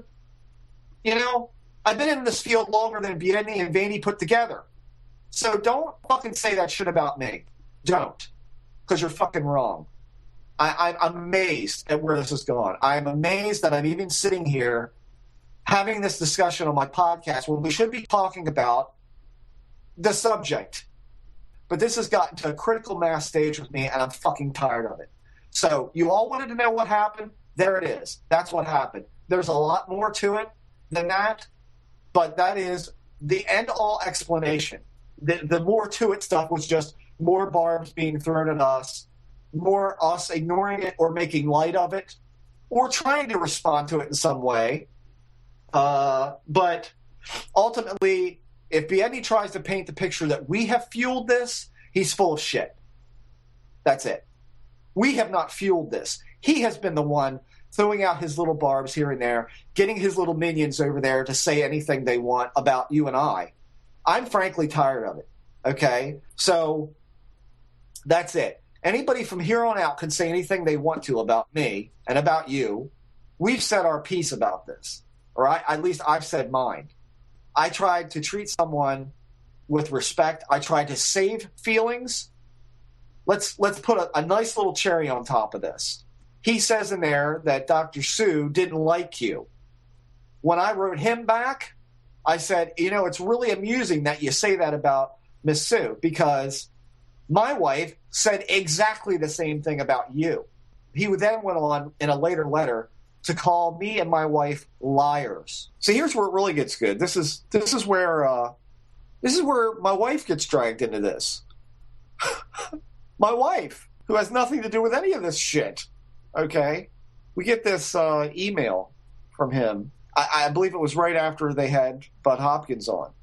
And I was kind of incensed that he had Bud Hopkins on and treated him like a bar of gold when, in fact, David and I had multitudes of conversations about regression hypnotherapy, which harkens back to the show that we just did with Dr. Lilienfeld about how worthless this is and how dangerous this can be. And David agreed with all that. He agreed with that. Yes. I never heard anything about what he's mentioned lately is that he was some kind of expert in self-hypnosis or anything that well. So it's like I was incensed by that. It seemed like it was just to have somebody on and to talk about regression therapy because he knew of my disdain for it. At least that's how I felt about it. That probably wasn't how it was. It was probably just an attempt to pull some kind of one-upmanship with us and say, well, look who we got, that sort of thing. Some sort of that competitive nature again. But I called him out on it on our message board because we were, I think, banned on their message board by that point in time. And so it just basically says, he's refrained from engaging in mudslinging and all of that. But he says, remember that people in glass houses should really think twice before throwing stones. I've referenced the email exchange below where Jeff admits to repeatedly, blatantly lying to me about the most basic tenets of our friendship. Jeff lied. His wife lied more than a couple of times and in a unsolicited fashion. I've moved on and won't be bringing up this rather hurtful reality brought up publicly. So I suggest you both give it up, unless you want me not to give my former friends an easy time. What does that mean? I mean, that sounds like some kind of veiled threat. Like, I've got the goods on you, and if you don't leave me alone, I'll put him right out there. Well, ask me, I don't know what the fuck he possibly thinks he has, but he's got nothing. At the end of this letter, he says, I'll give you this, Jeff. You're right. It wasn't about Jeremy. It seems that you definitely don't need any help in showing your true colors. You've continually put me down and shit on me unprovoked. Really? Well, after you've called my wife a liar now you're really in for it. Because now I don't give a fuck, okay? I mean, it says you've shown your own hypocrisy and hateful attitude and how much of a friend you actually were to me. Really? Maybe you might want to think back to all those times you called me names and hung up on me and yelled and screamed and acted like a moron. Maybe you want to think about that a little bit. Think about how that makes somebody feel. So let me give you insight into why he called us liars, repeated liars. When he came, I think, for his first or second visit with me, he got on the phone after he got home and he said, so does Lisa like me? I bet she's glad I'm out of there, huh? It was all this self-deprecating talk about, my wife probably didn't want him around and this, that, and the other. I said, Dave, don't be ridiculous, Yeah, she likes you fine. It's all fine. I mean, despite the fact that she said to me, I find something doesn't sit right with me. I don't know what it is. I can't put my finger on it. Just watch yourself with this guy. And like I said earlier, I got pissed about it. I said, what are you talking about? And but that's not something that, a friend is going to call up and you're going to say, yeah, my wife says to keep my eye on you, that something's not right about you. That's not something you're going to say to a friend. Don't be retarded, okay? So I'm a liar because of that. She's a liar because apparently he asked her directly, you probably are glad to be rid of me, or you probably hated having me around. I mean, as well as I do, Jeremy. He used to say stuff like that all the time. Mm-hmm. You don't like this, or you don't care about that, and then he'd hang up on you and that kind of stuff. Well, I think he pulled it the same way with her. He's like, you probably are glad to be rid of me. You probably hated me being there, this, that, and the other. And she probably goes, no, don't be ridiculous. I like you here fine. I was glad to have you visit with Jeff, and you guys had a good time, and that's all, blah, blah. So consequently, we're liars because neither one of us wanted to hurt feelings by saying what her inner thoughts were that she conveyed only to me at the time. Not once did I ever bring Miss Sue into this argument because it has nothing to do with her. Okay? She's a very nice lady. I would not ever bring her into it. But he saw fit to bring my fucking family into this. Okay? That is scumbag of the scumbag level to me. So I'll say that flatly. So that you want to talk about, he said to me something about, after the zombie episode, how low can he go? Meaning me. How low can these two go? Well, I can't go low enough to attack someone that you love. I can't go so low as to attack your family. I can't go so low as to call you every name in the book and then turn around and say it was jokes or it was funny. I don't abuse my friends. I treat them with respect. And you all think that he's the one who got abused here. That's how dumb you fucking are. So if that's the way it's going to be, I'm going to level it straight. There's the straight answer. There's how it went down. And it's no better than it ever has been. Frankly, I was a little surprised to see him walk away from the Paracast. But... Wait, you were? I was. I wasn't away. Weren't we calling this 6 months ago? Weren't we saying we were? Yes, gonna leave? I said to Jeremy 6 months ago, he won't stay with it because it's going to aggravate him to death. No, he won't stick with it. But to actually see it come to fruition, I was surprised. This has little to do with that and more to do with yet another post on their message board that now is being praised by Don Ecker and Schuler as, yeah, this is a good post. Well, Schuler and Mr. Don, I like you. I like you. I like your work. I like what you've done.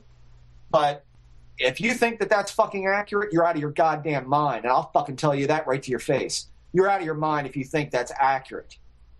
You don't know what the fuck you've been told. You only know what Biedny's told you. If he's told you anything, I don't know. Maybe you've derived everything from what's been said on that message board. But you don't know what the hell you're talking about, which I find a little surprising coming from somebody like you. So that's it in a nutshell, folks. That's it. And for one, I hope that's the end of it. I don't really want to go down this road again. But frankly, I'm just fucking tired of it. And so something had to be said, and this is it. So, Jer. Thanks. Go ahead. So to close the show,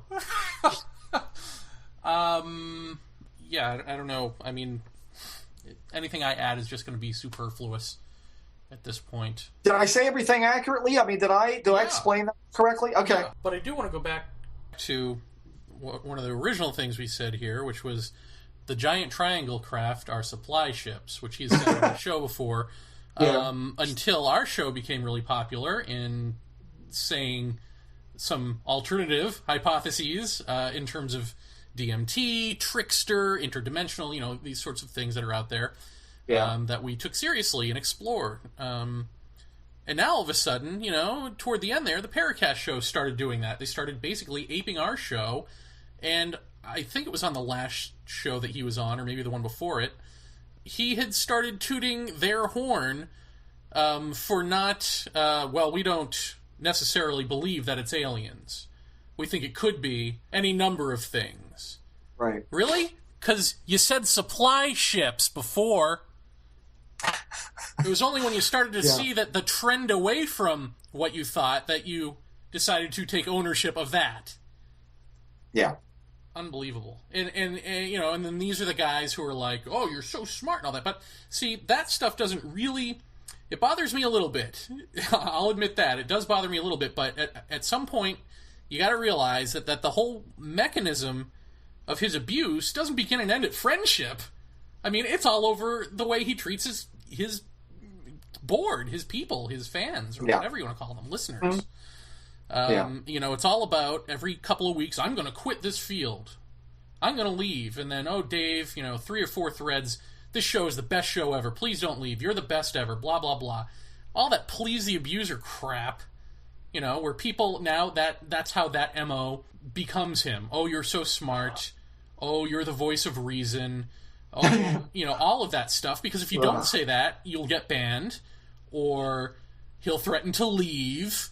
Or Schuler and the other apes will come out of the trees to fling poop at you. I mean, this is the way that thing works. And it's disgusting. It does not separate the signal from the noise. It does not imply a gold standard. It makes more noise. It makes a hell of a lot more noise. Top of my fucking head is beating. I don't think you guys have any idea how hard it was to keep a lid on myself all this time, because I was so incredibly, I mean, I told Jeremy so many times, I was so astounded at this, because I've never in my whole life had a friend do this to me. I never in my whole life did I have someone turn around so blatantly and just, you want to talk about being stabbed? Oh, my jaw was on the floor 90% of the time. I'm like, I don't believe this. I don't believe he's saying this to us. What did we do? What? I mean, I kept asking you that, Jeremy. Did we do anything? Did we do? And you would say, I mean, you're you. I don't know what you're thinking, but I can't think of anything I did wrong. This is not Jeremy. You're the one that encouraged me to write him and tell him, what I thought. I mean, you're the guy who said, you need to try to salvage this friendship with him, and you need just to lay the cards on the table and say how you feel so that he knows how you feel, and then you guys can patch it up and everything will be normal again. So the idea that he's writing and saying that you're talking shit about him to me, I mean, not only is that insulting to me in that I can be so easily swayed and manipulated, but also that the opposite is actually what happened. I mean, it's just like, I don't know where you get these fucking delusions, dude. And then not only that, but it becomes the same kind of issue that you encounter with certain very vocal idiots in the UFO field, is that they have a much more, they have a much broader audience than, of course, we did at the time. And so they're reaching more people. So when he spews bullshit about us to his people, he's reaching a much larger audience than we are. And so that really pissed me off. I'm like, am I going to allow a guy that I've known for 2 years to come in and tear down and destroy everything that I've worked to do in this field? Am I going to allow that to happen? You're fucking right. I'm not. And so where do you draw the line? And that became a very difficult thing to say. I need to distance myself from him a little bit and try to make him understand how I feel about how he behaves, about how he behaves at me, about you, what he acts like on the net, in public, at UFO conferences. I mean, don't get me wrong. Some of his antics were genuinely funny. The reincarnation of Christ thing, which everyone will remember from the X conference, talking to Rob Simone, yes, was hilarious. Yeah, no, Dave is not without his good points. No, that's not the point. I mean, nobody is like evil, no, but that's not the point. The point is how livable, how is he and how is this friendship, and why is he sabotaging us and turning around and saying we're sabotaging him? I mean, it's just weird. And it didn't have to be this way. Show, I mean, it didn't have to be this way. It's not as though there were 3 friends that got into a fight. That never happened. This was all him. We were fucking fine being friends. Now, of course, the big question then would be, well, gee, if none of this ever happened, would you still be friends to this day, or would you be knocking him? And I think I've wrestled with this question because I've gotten it from people who continually privately ask me, what happened to you guys? And I feel like a hypocrite because, I feel like a hypocrite calling out all of his bad qualities because I was friends with him. It's not like I wasn't friends with him. You know what I mean? But the fact is, there's only so much abuse you can take, and I have thought it through, and I think probably my reaction to him, if this had never happened, knowing me, would be if he kept on being that guy who would make voices and hang up on me and call 1,000 times and leave messages and all that stuff. Scream at you. I would ignore him eventually until he went away. Like, I would just not call him until he went away, and I would try to keep it civil and cordial and professional relationship and all of that. I would not air our laundry like this, but I would not be friends with him anymore, not in any real way. Yeah. So I don't feel like it's hypocritical to come out and be like, Dave Biedny sucks, because I had a very hard time trying to. I never at any point during this did I never call him or that, but I lessened the frequency a lot just for self-preservation in a sense. And he took great offense to that, and I was trying to avoid the confrontation because, like I said, my mom and dad raised me that when you have friends do things you don't like. Jeremy, you do things I don't like. Well, you think because you're friends, you're able to talk about it and that you can get him help or help him in some way. And that just wasn't, so really it's almost a moot issue because this was never not going to happen because he's not the person that in a friendship you can have a personal, deep discussion with about his issues. There is no intervention for this guy. He doesn't want it. He wants to treat you like shit, and like he told me, that's part of being friends with him. That's part of the package deal. That was ultimately insulting when I heard that. I was like, really? Because at that point we were talking about, you and I were talking about like, what do we do here? How do we do this? And I offered him money. This was when I had a job, like a real job with real money, and I had offered to give him money for a vacation. I was like, dude, just go on vacation. Mm-hmm. I will pay for it. And he didn't. He refused money from friends because, he's got his pride or whatever. All that sort of thing. And I understand that. Sure. But I mean, it's. But goddamn it, nobody will ever know how much we tried. No one will ever know that. I mean, I'm not going to get into the other thing that we were going to do to try and help the situation because it's interpersonal and it's nobody's business. But we really tried over and over and over to make things better. And yeah, you're absolutely right. You and I can discuss things that we don't like that one of us might do. I know you hate it because I rant on about something and I go, we got to record that over. Yeah, that better not happen with this. No, it's not. And I'll tell you something that I told Jeremy, and this is really true.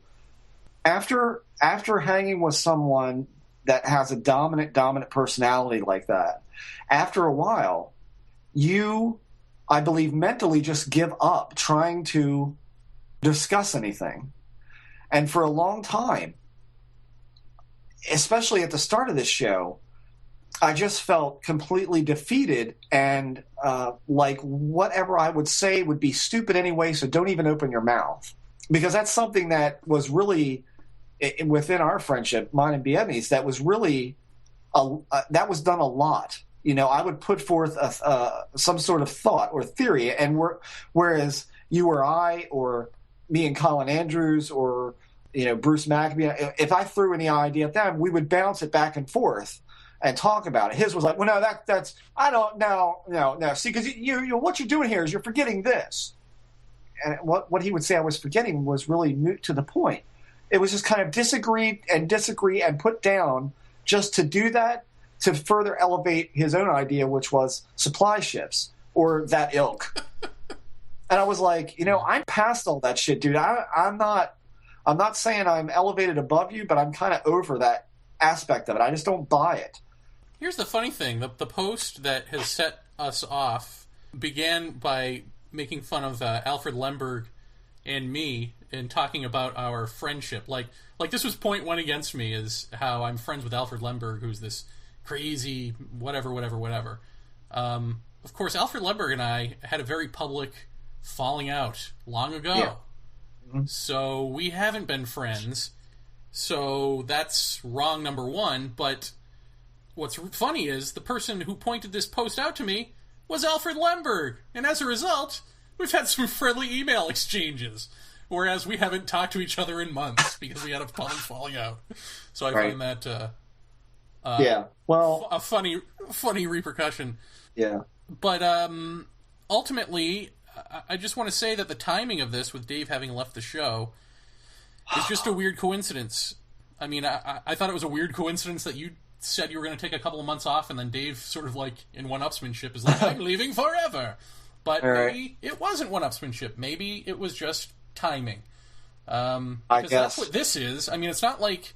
I mean, if this guy had posted this and Dave was still on the Paracast, would we be having this discussion?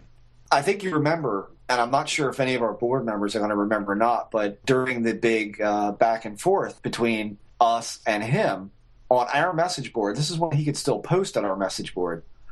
I subsequently pulled a ban hammer and banned him off our board because it just got so ridiculous. But there came a poster by the name of Green Power Ranger that came on, and I don't even remember what he posted, but it was largely about you, I think. It was largely attacking you, I believe. I can't exactly remember what it was all about. And of course, siding with Dave, and I was this and I was that, and Jeremy was this and Jeremy was that, and it was just all really weird. And so I looked up the IP, and it was Dave's hometown.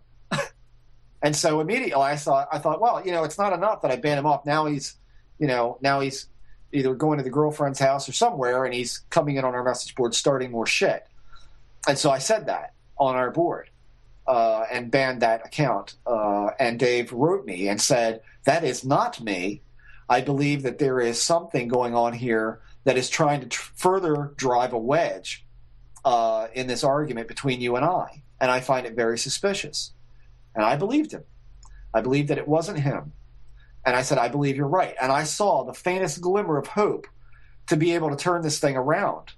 And I guess within a week, it was another fuck you letter and another fuck you post on the Paracast or some comment somewhere. And I was like, yeah, great. You make one step forward and you take 10 steps back. So really, how much effort am I going to put into trying to make this right? And after a certain point, you reach that critical mass level where there's no salvaging this, but at the same time, nobody wants a war. Nobody wants that. So we've tried to leave this alone. But again, this post today is the last straw for me. And that was not what this show, we're going to do a 3-hour show this week. I think. No. We'll do it next week.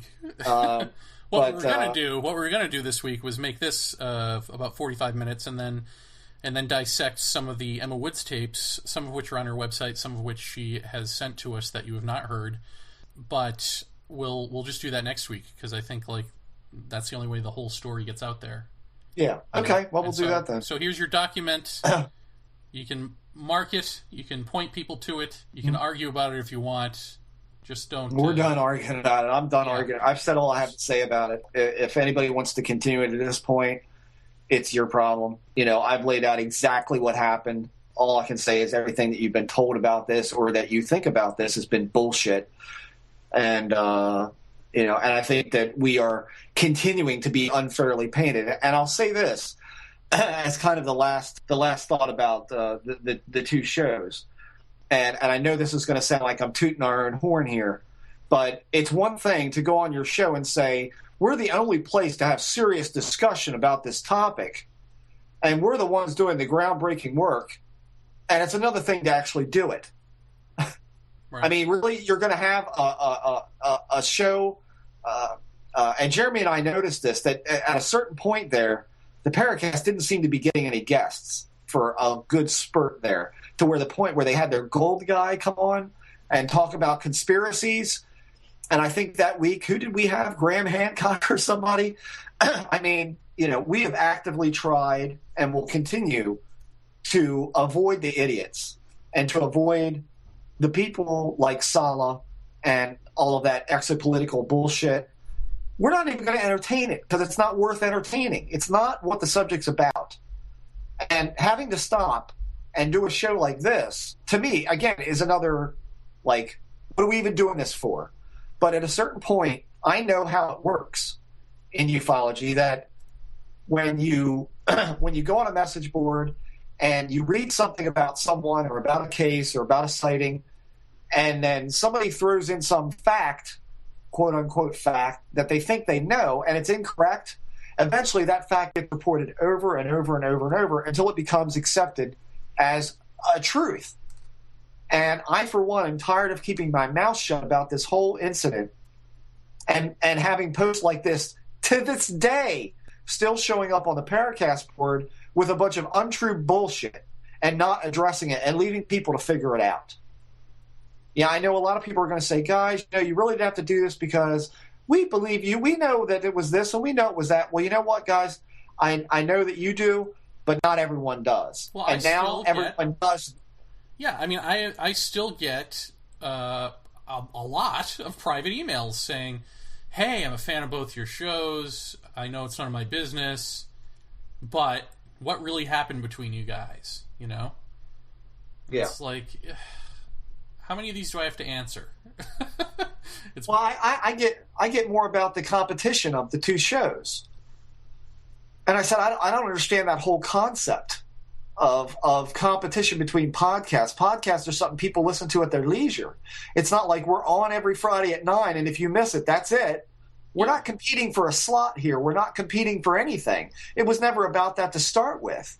It's just, I mean, when I approached you about it, I said, it seems like a lot of what's being discussed is a lot of infighting issues and a lot of expose on this one or that one that really doesn't further anything.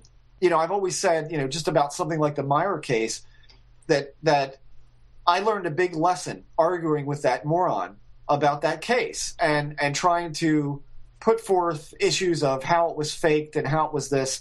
And you know what? It's like, I always used to use the excuse, well, the new people coming into this field have to be a little bit aware of, because that camp puts out so much information that a newcomer to this field isn't going to be able to really discern that all that well. And so I have to be the guy that says, hey, here's the other side of this, and here's why this is really suspect.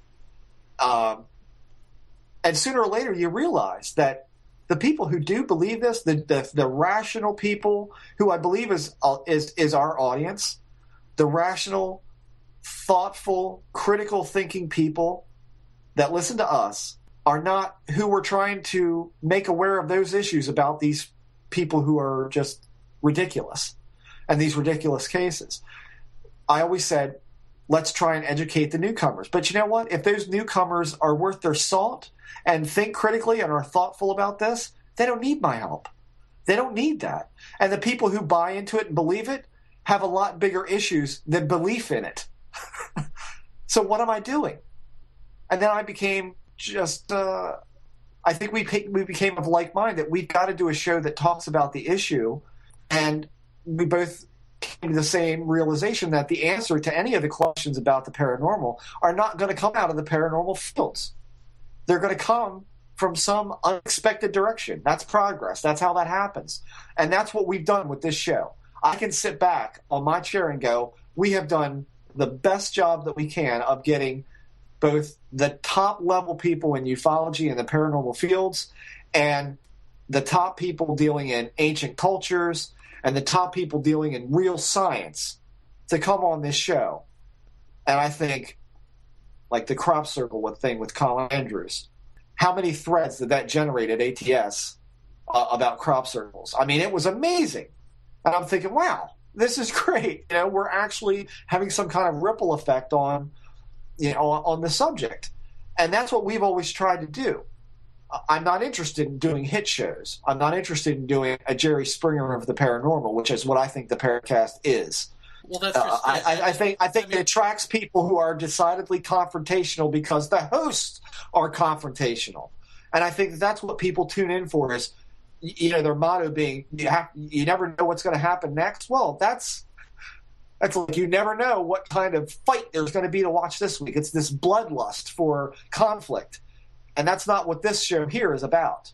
That's why I hate this episode. I hate that I even have to say this. But sooner or later, you've got to go public and address the issue or it becomes fact. And I won't allow that to happen. So if I'm thought less of for saying what I've said tonight, I'm very sorry. That's the honest to God's truth, and the chips fall where they go from here. Mm-hmm. Well, and I'll just say that arrogance is not intelligence, and I think it is often mistaken for that. If you can arrogantly be a blowhard about an issue, that doesn't mean that you've said anything that furthers the field that is worth listening to. I don't know, but I mean that whole shark mentality over on that board it's unbearable, really. You know, it wasn't even fun when I was friends with him to be on that board. So it's like, all right, the only reason some of these people aren't stabbing me in the back is because I'm friends with this guy. Right. Like I do believe in that Allison and those guys. I mean, I'm pretty sure Allison didn't like me based on my appearance on that show.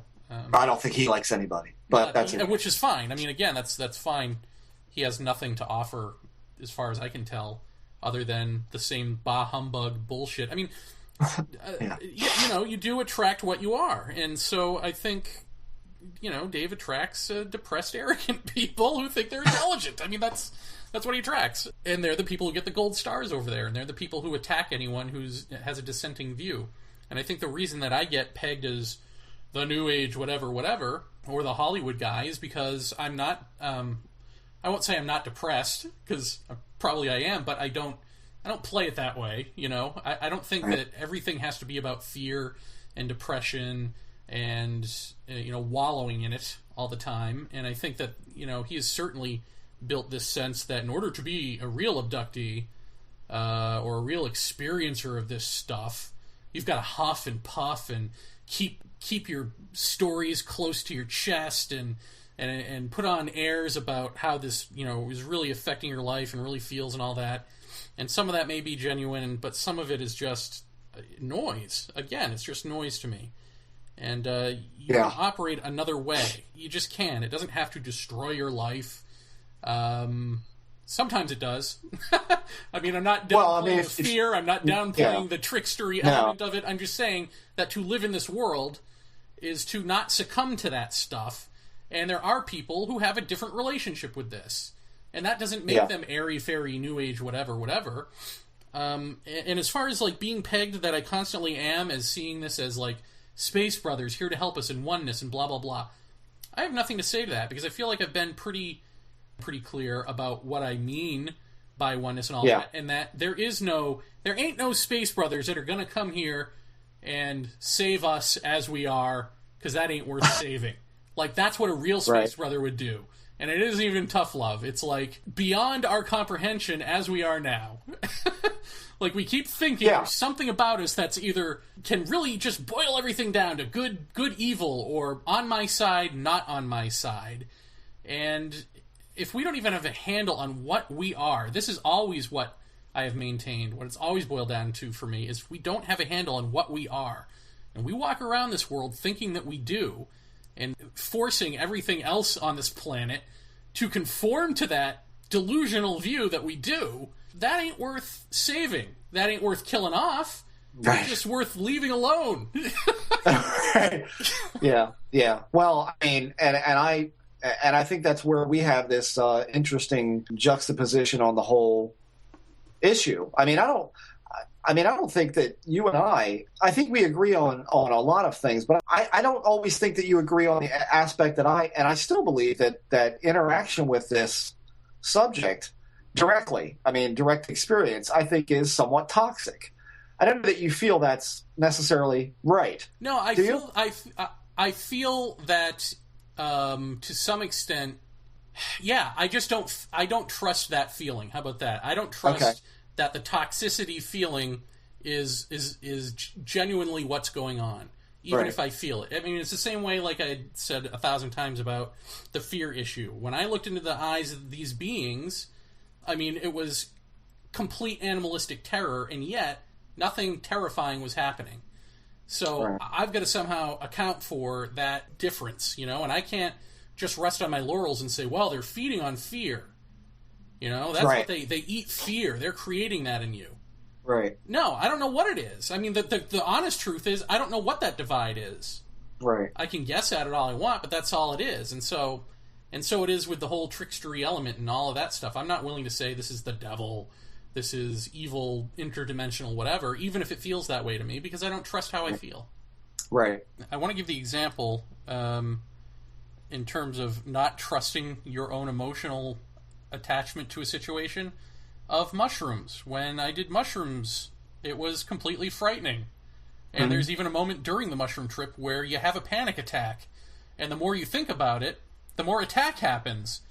Because all of your senses are heightened. And so then you really feel your heart beating in your chest. And you have to calm yourself down and all that stuff. Now, does that mean that the mushroom is trying to cause me a panic attack and is trying to cause me fear so that it can feed off of it, or because it's evil?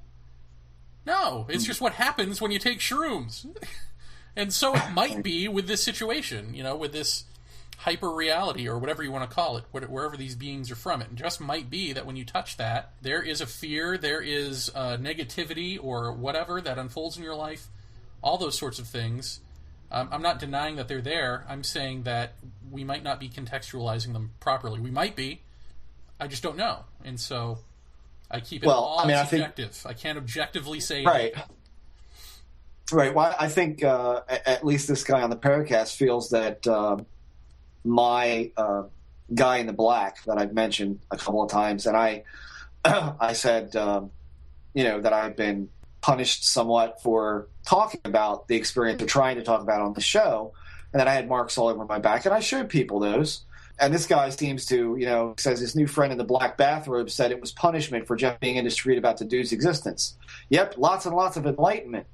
Next, I suppose we will hear that Jeff is possessed and his wife has had enough and has taken his son and has left for more sane territory. You fucking idiot. I mean, but then it again goes back to marginalize and say it's part of Vaeni's much vaunted oneness, and those dear little aliens who are here to bring us tough love and enlightenment will do as the faux Tai Chi movements in our boxer shorts. I mean, again, are you thoroughly fucking sick of, and this never happened before all this went down, the marginalization of not only you, but your experiences and what you've decided to talk about with all this? I mean, I find the fact that this guy seems to think he knows anything about the whole experience with the guy in black and what that meant and how I understood and took it as that I'm just being stupid and they're evil and I should get away from this and blah, blah, blah. It's like, really? And Jeff, please come back to sanity. Planet Earth misses you. It's too late for Vaeni, and Alfred's been missing in action for decades, but you have a chance to back out of this madness. Have you listened to the fucking show, idiot? Yeah, I mean, you're talking out your ass like everybody else. As I would say to Dave about my movie, I would say to anyone, and I think I've said this before, Jeff, but I have to lean into the microphone. Let me get in real good here, and I'll say it one last time for everyone. I directed the movie. I sat in the editing bay and told the editor what to put in the movie. I produced the movie. Everything you see and hear in that movie, including the commentary track that trashes the movie, is something that I did. Me. You're seeing what I want you to see. Right. You fucking idiots. I could have gone another way. I could have had everyone in the movie go, Jeremy, you're so great. I mean, I could have edited it so that that's what you hear. But I didn't do that. Did I? No. You fucking morons. They don't get it. I mean, people they don't get it. Well, they see what they want to see. I mean, that's really what it boils down to. They see it as a way to marginalize you, and you've already done it. You've marginalized yourself. Exactly. Well, and you did that because that's the way you wanted it to be. Yeah. I don't know. It gets back to what you just said, which is, they didn't do this before our little falling out. So, yeah, now all of a sudden I'm crazy, Yeah. Whatever. That was the most amazing thing about the whole thing was the instant, that happened. You were this evil person. And here we are over a year later, still doing the show. Yeah. And still trying like hell, at least, to bring something different and something new directions and all that, while the other camp just decides they're going to talk about, let me think. What do they got going next week? Oh, yeah, Roswell. Wah, wah. Well, next week we will do the Emma Woods audio, right? And part of the thing here now, on Banal's forum, I got into it with Gene Steinberg, because he is running not just the Paracast that we've been railing about, but UFO Watchdog. And it seems like his mantra for David Jacobs is, show me the facts, show me the facts, show me the facts, because God forbid he do any research on his own about the people that are in the Hall of Fame. So, instead of actually pointing him to the facts, I just kept reiterating, do the homework, do a Google search, Google Emma Woods, all of this. And after this back and forth, where clearly he had no idea what I was talking about, and just repeating, well, you're not showing me the facts, he then writes a post saying, we're looking into it on the Paracast forum, we're looking into, or on the forum, I don't remember if it was the UFO Watchdog forum, we're looking into the Emma Woods case, not because you told us to. No, it had nothing to do with this thread. Fucking moron. But anyway, so I would like to challenge Gene to to take down the thread by this moron that Ecker and Schuler seem to enjoy, because it doesn't have the facts right, Gene. Show me the facts. What are the facts? Why would you allow someone to post that? Because we're just the guys who every chance... Watchdog, woof. Why would he allow it to go on? Well, let me think. Because we're the guys who, after Biedny shit in our mouths and their show continually marginalizes ours, we're the guys who stepped up to the plate and tried to get him money. Which we should probably take back, if for no other reason than Jeff calls me one fine morning and says, Jer, he's got a fucking Twitter post saying that somebody, hacked his bank account and they're all out of money. Please send money. Please send money, yeah. And then realized, after looking at Gene Steinberg's Twitters, and you can all do this for yourself, just go to Twitter and put in Gene Steinberg. That... Oh, he did it on Paracast Twitter. Oh, okay, on Paracast Twitter, my mistake. Just about every third Twitter is asking for money, is asking for donations, like a fucking whore. If you're that broke, these donations ain't gonna cut it. You gotta, actually go get a job, I think is what has to happen. Stop dumping money into the podcast, yeah. Yeah, stop doing the podcast, stop putting money into something that is free, all of your time and money, and go get yourself a nice little job. But I don't buy that what was it? His wife put their bank information into some website, and they took it and hacked his bank account. She clicked on an email link or something. Into an email link. Okay, well, I'm not buying that. So I am, for one, I'm sorry. And that has nothing to do with this rant. It really doesn't. I honest to God, swear to you, it has nothing to do with any of this stuff. I just really think that when you pointed that out to me,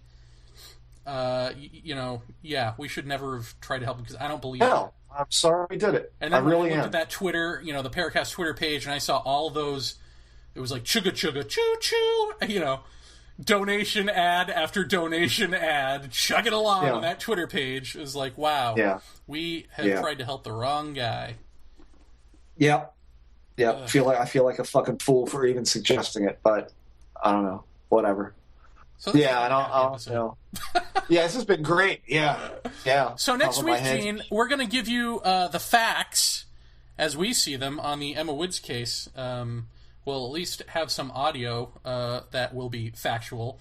Our take on it will be our own. And, of course, we'll throw the appropriate disclaimers out then that obviously we don't know David Jacobs' side of the story. So just based on what we're hearing, we'll sort of go through it and give our little commentary on it. And see what's what. That's it. That'll be next week. Very good. And Jeff is officially back forever and ever. Yep. Until I get pissed off and quit. I mean, right. God knows what the fallout will be from this, but I'm going to try to ignore it and just go on. The end.